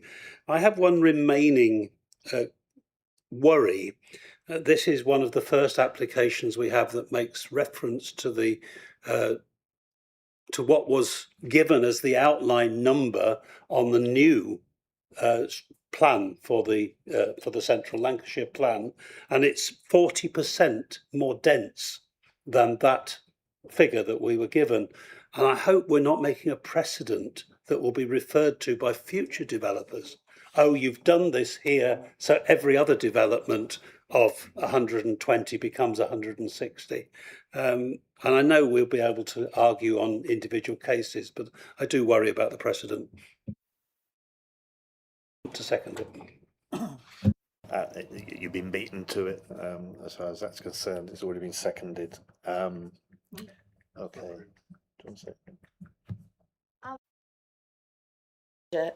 Because I do understand your concerns about density and numbers and increases and whether there would be a precedent. And as you correctly said, all applications are considered on their individual merits. But by the time this committee next meets, I strongly suspect we will have a new NPPF. And in that new NPPF, there will be a greater emphasis on higher densities. And I think that is highly likely to happen. And again, when that comes in, we'll be assessing applications based on that new framework. Thank you, Catherine. Councillor Smith.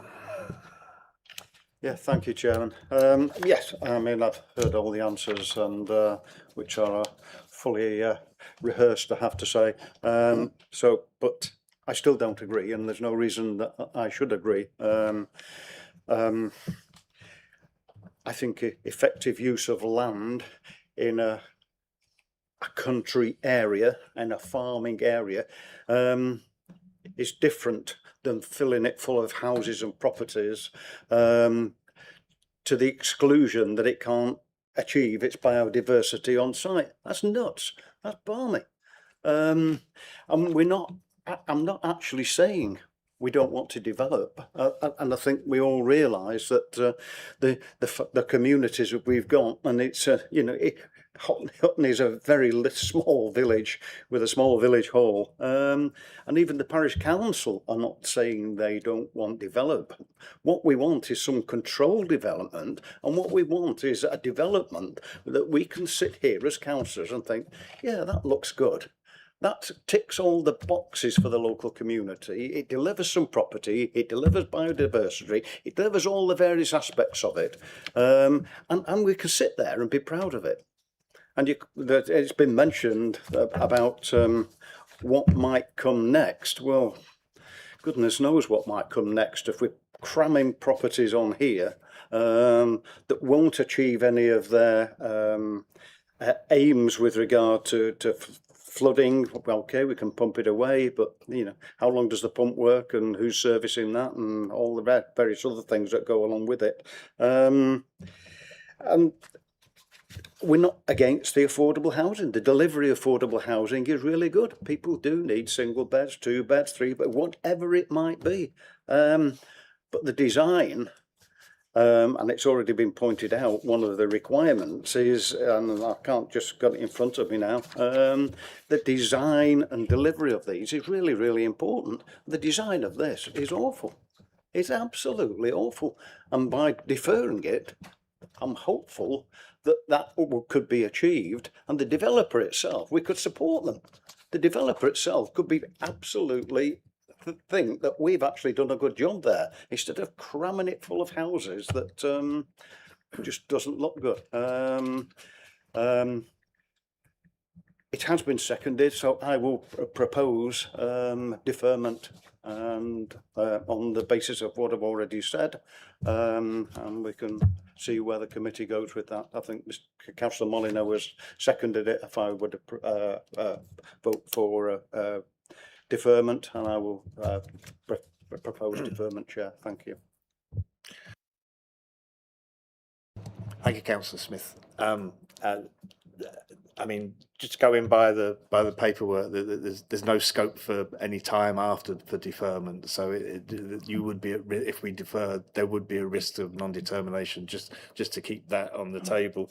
Councillor Gleeson. Thank you, Chair. It's just an appeal to the developer, really. If this gets approved this evening, would there be any scope to give priority for applications to local residents or people that have connections to the area? I don't know if we can agree that, or that's a possibility or not. It's just something to keep in mind if it's possible. Thank you. Okay, thank you. I think what the council is saying is if there's any preferential treatment to locals obtaining some of the properties. You can answer. Okay. Sorry. Thank you, Councillor Gleeson. So as part of the Section 106 agreement that would go with this application, we would set the terms and conditions of the affordable housing. And obviously that would follow the council's own procedures for lettings for those properties, which would in effect be people with a local connection first, and then other people within, you know, the local area, and then out across the borough. So we would be able to ensure ourselves that the mechanisms for allocation of the properties was in accordance with the council's desired criteria list.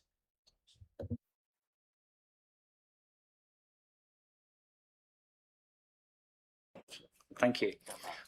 You mentioned that just the affordable housing. Does that cover all of the housing, or is it that just for the affordable housing? Affordable housing, obviously market housing is available for anybody who wants to purchase it, and there is no way that the council can have any influence over that. Okay, thank you. I'm thinking about moving to the vote very shortly. Councillor Turner has indicated, so I'll take Councillor Turner.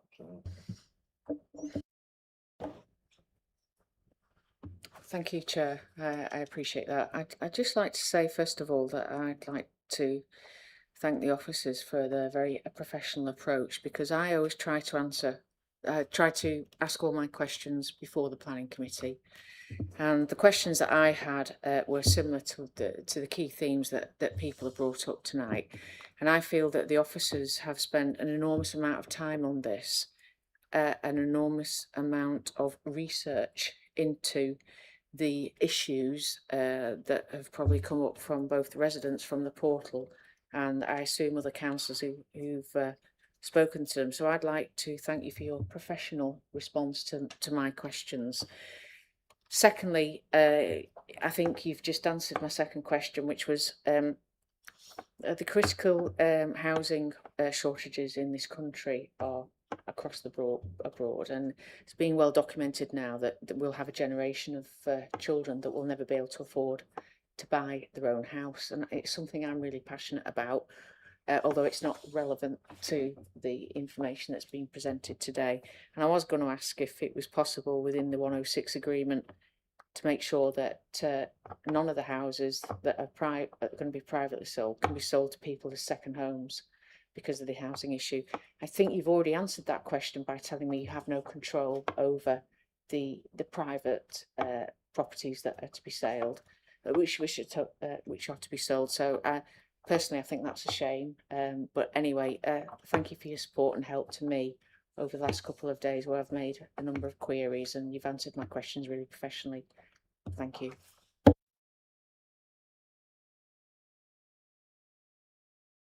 Okay. Thank you. Thank you for everyone who's taken part. We've got no more speakers indicating, so that we're going to move to the vote, and the vote is for the application. So I'll invite members to vote. Sorry, Chair.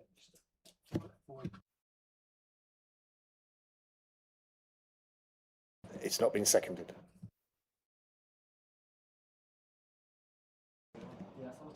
Did you second it before Councillor Smith approved it? Oh, right, okay. So we do the amendment first then.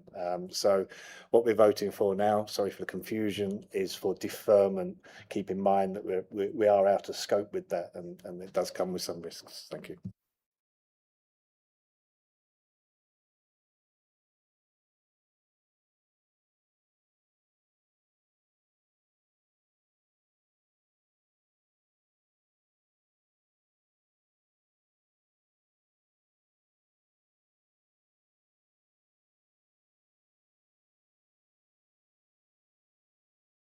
Thank you, Chair. Members have voted not to defer the application. 6 members voted not to defer, and a minority voted in favour of deferral. Okay, thank you for that. So we're going to move to approval. Vote for approval. So please indicate now on your devices.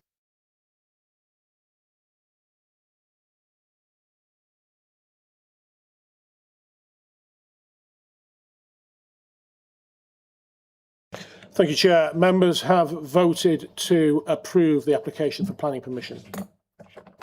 Okay, I just want to thank everyone for their reasonable argument. It's been easy to chair this, and I thank everyone for their support with me with doing this. With regard to the agent, obviously there's some community concerns, and I think we would appreciate if they were taken a little bit on board, and if there was any liaison that could happen as well. Can we just have a 2-minute break, please? Okay. Is that all right? Yeah. We're just going to adjourn for 2 minutes. So if anyone wants to make a dash for anything, you're welcome to do so now.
Members are returned, so if you're not staying, oh, we got. Oh, Angela.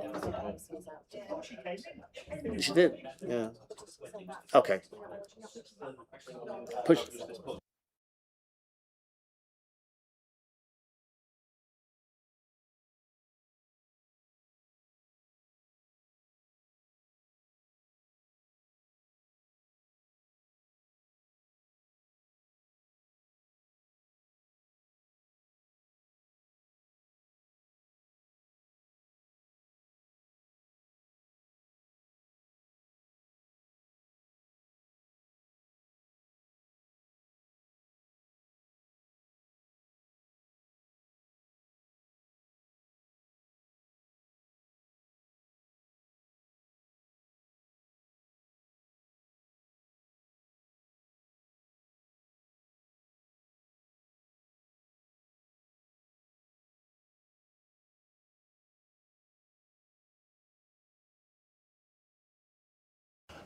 But I think we're all present and correct now, and suitably relieved. Okay. I'll look at my next page because I'm new to this. Item number 7 is the land west of Saxon Place in Penwortham. So it's Lisa who's dealing with this. So I'll hand over to Lisa. Thank you. That's right. Thank you very much, Chair. So as you've just heard, this is the development for land to the west of Saxon Place, which is for L&T Care Developments for a care home development. So the site is located off land to the west of Saxon Place in Penwortham. The site itself comprises of largely an enclosed grass scrub area, which is surrounded on all sides by residential development. So you can see here, just on the context image, we've got Saxon Place to the right-hand side there. Aldwyn Court is located to the north. You can see on the western side, you've got Leyland Lane and the back gardens from there. Further across, just for context, I've just shown the railway line and the causey to the south of the site. That's just an image showing a clearer context picture. So the site is also within the settlement boundary.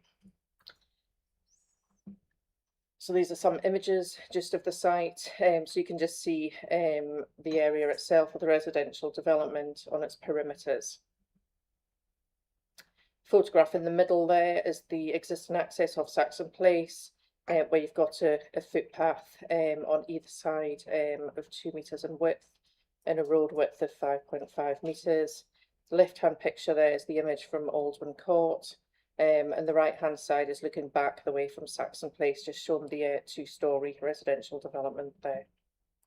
So these are some images from the site, again just showing the surrounding context of the residential development. So the photograph of the top there, that's the flatter development which backs onto Leyland Lane. Site photo 2 is Aldwyn Court to the north, where you've got properties at varying angles. Site picture 3 is Saxon Place, and 4 is to the northwest of the site, where there's a number of trees in the corner. So these are just some images of the surrounding development, just for context in relation to design. So it's predominantly a 2-storey residential area, so you've got a mix there of detached, semi-detached and terrace properties, all mainly traditional in nature, which pitch roofs, tiled roofs and varying architectural styles. A little bit of render, but mainly red brickwork there with some bay features also. So in terms of policy, this is just an extract from the existing adopted local plan. So the site is currently designated in policy G3, which is safeguarded land for future development. To the east there, you've got a residential site, just to show the context, which is the development which has been built out as described earlier by the images. So this is the extract from the current emerging local plan, where it's part of a wider residential allocation, which is reference H3 3.11 land to the south of Factory Lane for information.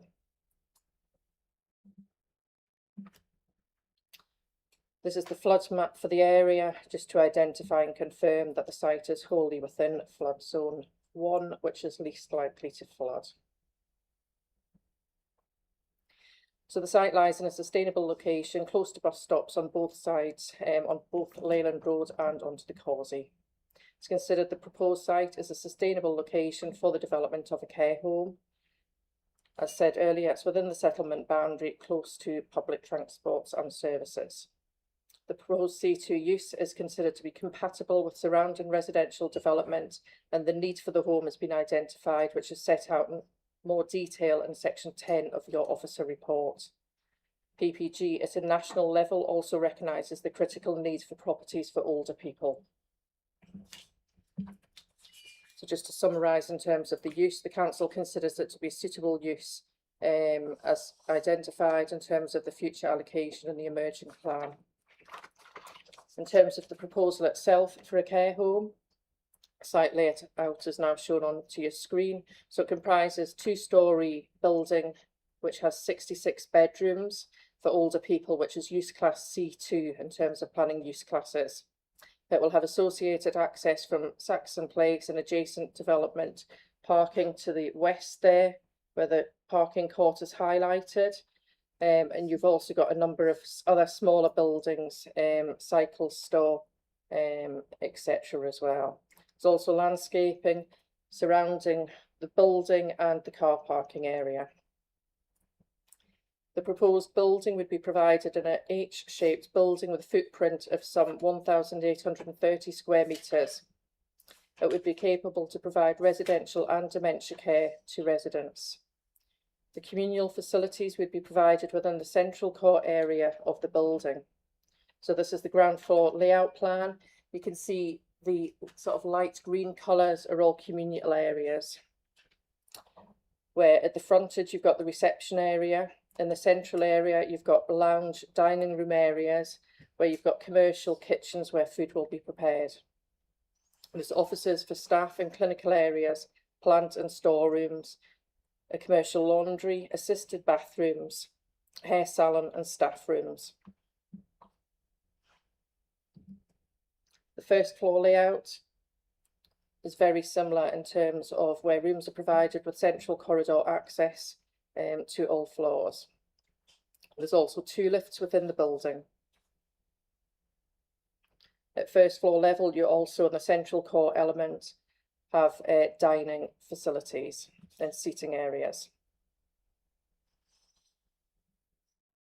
And this is the roof plan here, which shows that there's going to be solar panels on the majority of the different roof slopes. Because of the nature of the shape of the building, the roof slopes are provided in 2 valleys to lower the pitch of the roofs. This image just shows some typical room layouts where there'll be a number of different sizes of styles. So you've got this room on the left, a typical bedroom, which you've got your large wet room area, toilet area here, and then you've got a slightly larger, which is called a suite area there. And there's just an image at the side there. So there'd be 26 parking spaces, which would include 2 disabled spaces to the immediate front of the building. 6 of the bays would be provided with electric charging points. There'd also be 2 motorcycle bays and a covered cycle store. To the front of the building, there's an ambulance drop-off and pick-up area, in addition to the parking provision.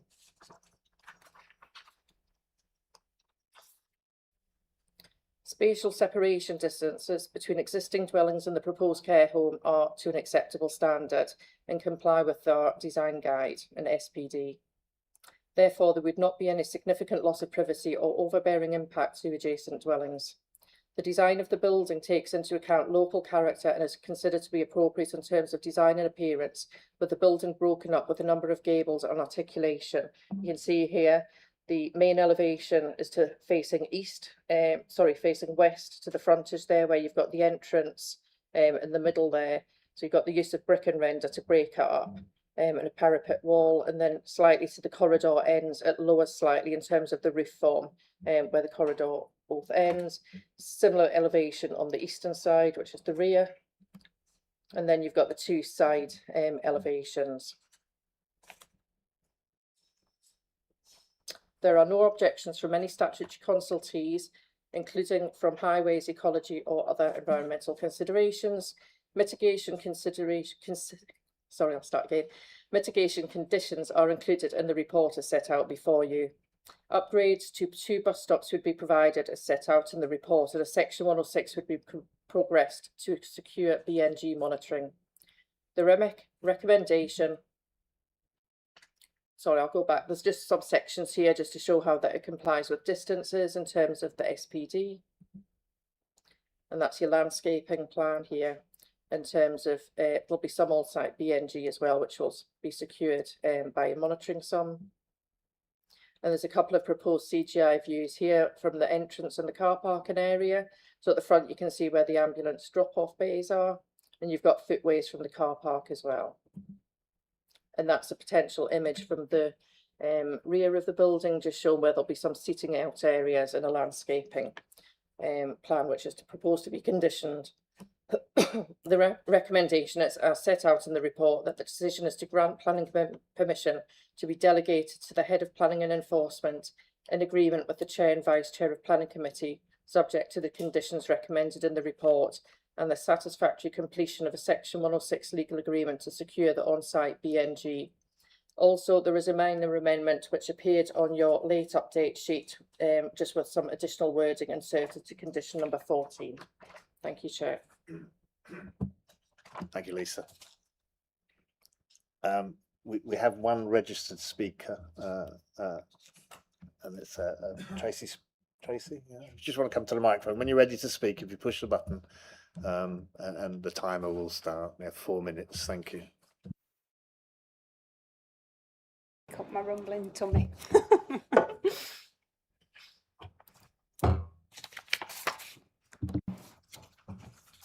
Good evening, Chair and members of the committee. My name's Tracy Spencer and I'm the planning manager for the applicant L&T Care Developments. By way of background to the company, L&T is the UK's leading care home developer. We've developed over 260 homes across the country over the last 30 years. What makes us different from other developers is that we also operate the homes that we build. So if members agree to approve the scheme today, we would hope to be on site very soon and be here to stay, becoming a valued part of the community once the home is open. This application seeks permission to deliver a 66-bedroom care home on land safeguarded for future development in the current local plan and allocated for residential development of up to 60 dwellings in the emerging local plan. As such, the prospect of this site coming forward for development has been considered acceptable within the planning policy for a number of years. The need for specialist housing in central Lancashire is identified in the emerging local plan and within the submitted needs assessment. There is an identified shortfall of this type of accommodation, which is set to increase over the coming years. The proposed home will help to meet this shortfall and release existing family homes to the market. The care home will deliver residential and dementia care across both floors, and short-term respite care is also available.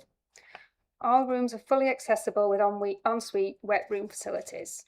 The home provides a variety of amenities, including several lounges and dining areas, cinema, hair salon and garden rooms. There's also a variety of external amenity space for residents to enjoy. The proposed care home will be a local community facility to be occupied from the local area or that have a local connection, and will provide support for residents, their families and the wider community. Both residents and staff are expected to come from within a 3-mile radius of the home. The home will create up to 60 new jobs for the local community once fully occupied. During the construction of the home, additional employment opportunities will be created. It's important to us that we utilise local workforce where possible to provide employment opportunities for local independent companies. The proposed care home has been designed with careful consideration to the surrounding properties in terms of its siting, scale, height and orientation. The design of the home reflects the residential characteristics of the area and meets the separation distances within the local plan guidance documents. To help combat climate change and reduce running costs, the development includes ground source heat pumps, which can be used in reverse to provide comfort cooling, and roof-mounted solar panels. Together, these features provide over 70% of the home's energy requirements, aligning with L&T's commitment to promoting sustainability throughout the development. Onto the access and traffic matters. The neighbours have raised concerns around the use of the access from Saxon Place. The Highway Authority are satisfied with the location of the access and the impact of the development on the surrounding highway network. There is a condition requiring a construction management plan during the construction of the home, which will help to monitor and manage traffic coming to site. The new road from Saxon Place will provide access to the care home and enable future development of the remainder of the site to come forward. The car parking provision on site totals 26 spaces, including 2 disabled and 6 EV bays. This is in excess of the local authority standards, but a requirement of the operator to ensure that there is no impact on the surrounding road network and adequate provision for visitors and staff. This application is not in any sense speculative. We are keen to have an immediate presence on site upon the grant of planning permission. The construction of the care home will be carried out by L&T Construction and is anticipated to take no longer than 16 months. Overall, our main objective is to provide the best care home possible, provide a home and a great place to live for residents in need of care. Crystal Care, L&T's operational arm, will take ownership of the home and will bring the care home to life as a real community asset, which the older people from within the community very much deserve. Okay, well, thank you for listening. If there's any questions, I'm happy to answer. If there's any direct questions relating to the operation of the home, etc., I can answer those questions. Okay, thank you, Tracy. And if you just return to your seat, if you need to ask, we'll do so. And thank you very much. There are no other registered speakers, so we're straight into committee.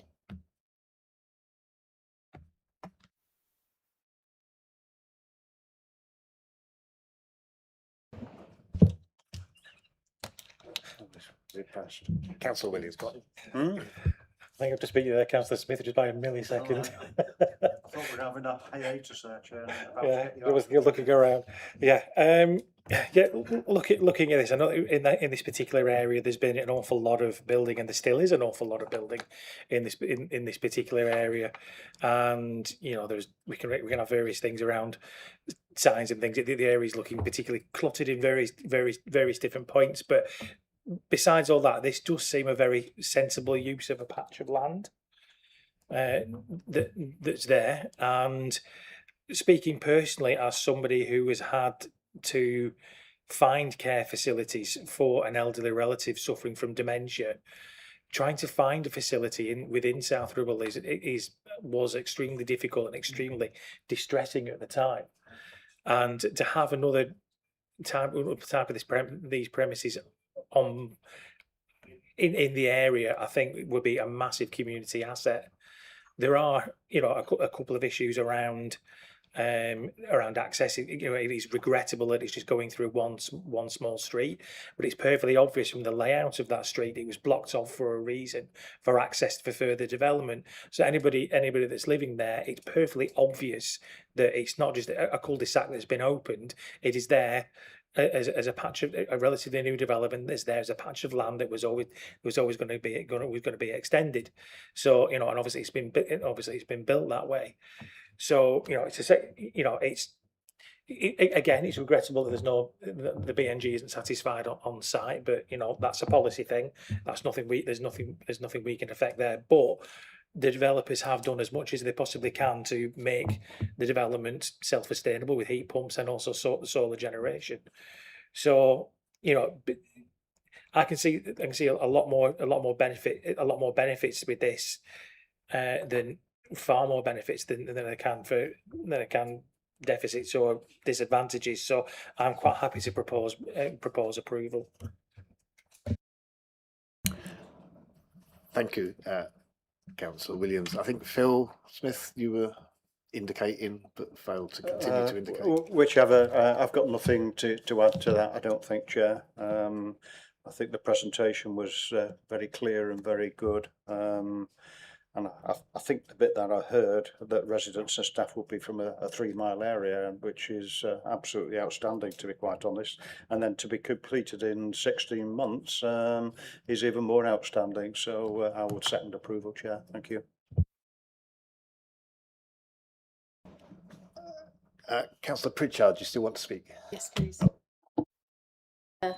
Yeah, I'd like to thank staff and Lisa for that presentation, which was excellent. And similarly to Councillor Smith, it's fantastic that we get that 3 mile radius and 60 extra jobs. Just one question about the land that lies beyond the care home, and to ask whether that's already been allocated.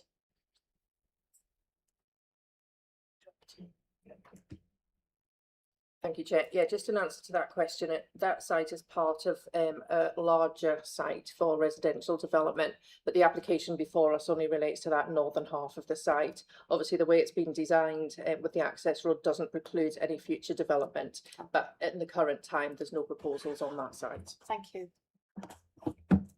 Thank you. Thank you very much. Anyone else? Okay, we'll move to the vote.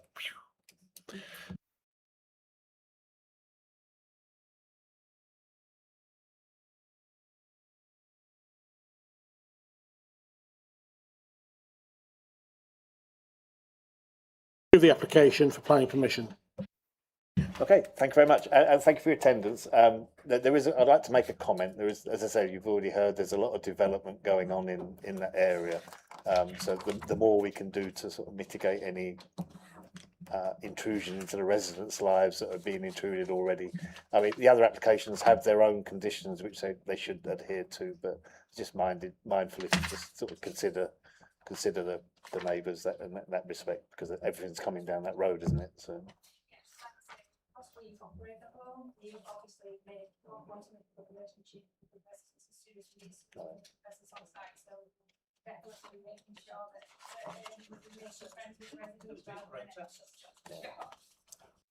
Okay, thank you very much.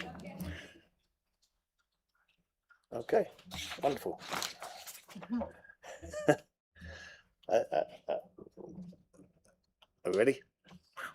There we go. Right. Item number 8. It's land adjacent to Balfour Court.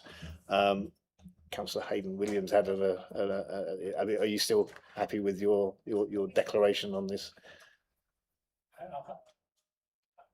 I'm happy with my declaration, but I won't speak. I won't speak on this item. It's your choice. Okay. It's Lisa.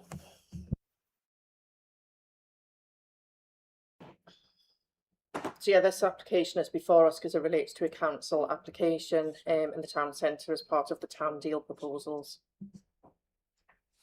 So the application site now in front of you, it's land to the east of the existing Balfour Court in Leyland Town Centre, and it's also within the town centre boundary within the secondary retail frontage.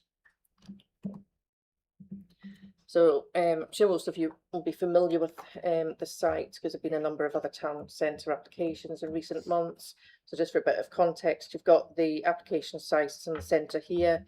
So you've got a number of parking spaces within it, a little bit of landscaping, and then that's the access into Balfour Court. At the corner, at the intersection there, you've got the Market Hall building, which is obviously subject to recent applications and is currently being redeveloped. You've got North Court Street here, just for context, and Huff Lanes to the bottom of the site there. So these are just some images taken at varying points in time before any development started. So you've just got the car parking shown here. There was areas where there's no parking. You can see there, which is part of recent permissions, where you've got construction works ongoing. So it's currently not accessible and is currently fenced off part of it. You can get through on foot. So that's just providing the context in the local plan. We're advised we're on the secondary retail frontage here. So that's just the site highlighted in red there. So in terms of the existing site layout, so you've got a number of parking spaces, the access in the corner, and then there's a mix of predominantly hard and some soft landscaping there. So in terms of the site was part of a previous planning approval, which came to planning committee about 3 years ago approximately, and the extent of the area differed within the red line because it also included some of the existing parking spaces adjacent to the surgery behind, and included just the area of North Court Street there. And you can see the area here, which was part of the previous landscape approval. Obviously the sites to the east there have moved on with more recent permissions and alternative landscaping schemes also. So the application now proposes new public realm works consisting of proposed hard and soft landscaping, installation of a bin stall and other associated works. The scope of the works are listed in a much more detail in section 4.3 of your report. And just explained earlier works did include previous other matters within the now expired planning permission. So the application now also takes into account other amendments which have been approved more recently in terms of other adjacent sites connected to the market hall and commercial residential buildings. No representations, and that's you've got your bin store there just in terms of your elevations on all sides. No representations have been received from any neighbouring properties, and there's no objections from any statutory consultees. In policy and technical terms, the proposal is considered to be policy compliant, and having regards to the comments of statutory bodies, in line with the recommendation, the application should be delegated to the Head of Planning and Enforcement in conjunction with the Chair Vice Chair to be approved subject to the imposition of conditions. And subject to confirmation from the council's ecologist, they've got no objections to the application and completion of the neighbour consultation for off-site BNG area.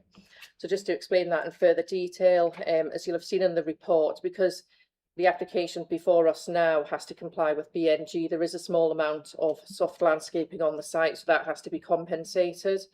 So it is proposed that that's compensated in the form of some tree planting, where 11 off-site trees will be planted on this council-owned site at Low Green. So these are some photographs of Low Green, which isn't far at all from where we are sat now. So there's some existing trees and a footpath already on the site, so it's just proposed to enhance that. And that's the plan there. That will identify where the location of those trees would go. So there's just a further consultation, some information required from the applicant to be part of that delegation. Thank you, Chair. Thank you very much. As I say, we don't have anyone speaking that's registered, so I'm going to guess we go straight to committee. Councillor Phil Smith.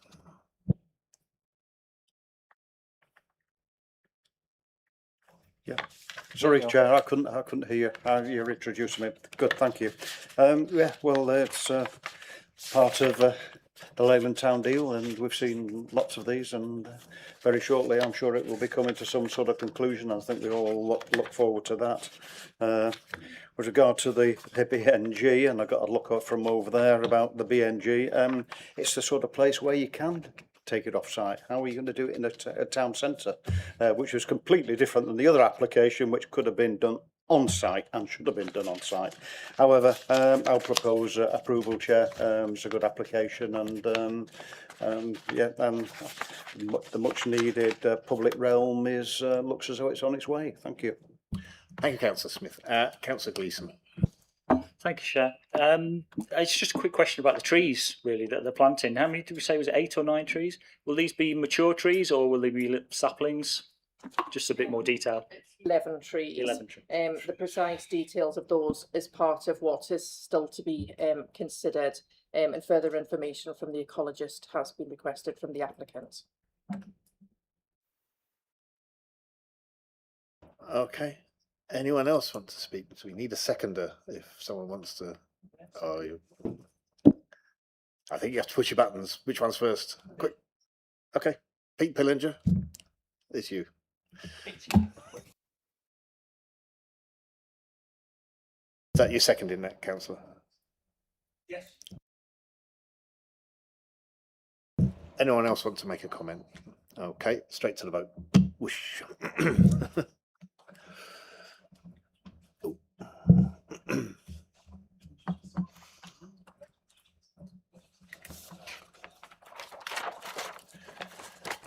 Thank you, Chair. Members have voted unanimously to approve the application for planning permission. Okay, thank you very much. Swiftly on to item 9. And that's Charlotte. Yes, this application is just brought to committee because it is a council application associated with Leyland Leisure Centre. The application just seeks advertisement consent for a freestanding advertisement banner and frame. This is the location plan. You can just see in the top corner there the red line boundary where the banner and frame will be sited. and that is a bit more clearer on the aerial image there. So in terms of site context, the application site is a small area of grassland adjacent to the pavement on Lancaster Gate, which I'm sure we've all walked past numerous times. It's on the corner of the existing front car park area and adjacent to the public footpath to the east, which leads into the Tesco superstore. Directly opposite is a bus stop, and there's also an apparatus cabinet located within the area as well. The site forms part of Leyland Town Centre as designated under policy E3. The application, oh, here's some site photos first, sorry. So it just refers to this small area of grassland in the first two photos, and the last photo is the other side where there's already an advert there. And this is what it will look like. It will be 2.2 metres in width by 1.2 metres in height, and will be raised off the ground by 0.3 metres. It will be a matte silver aluminium frame on two supporting leg structures, and the inner banner will measure approximately 2 metres in width by 1 metre and will be secured by 12 tension loops. The inner advertisement will be changed on an ad hoc basis and will provide promotional information relating to the leisure centre, such as this. So overall, the proposal is considered to be an appropriate advertisement for the leisure centre that would result in no harm to the character and appearance of the area, and it is not considered that the development would result in any harm to neighbour amenity, and is not considered to obscure, hinder or overhang on the adjacent highway network. I've had no representations and no objections from consultees. It's therefore recommended that we grant advertisement consent subject to conditions and advice notes highlighted within the report. Thank you. Okay, thank you, Charlotte. I mean, this is one of our big ones now, so we just have to be careful with this. So anyone who wants to speak up first, and it's Councillor Gleeson. Yeah, no objections to this at all, Chair. Okay. So I propose that we put it straight to the vote. We need a seconder. Okay. Any other comments? You're all eager to go home. Right, move to the vote.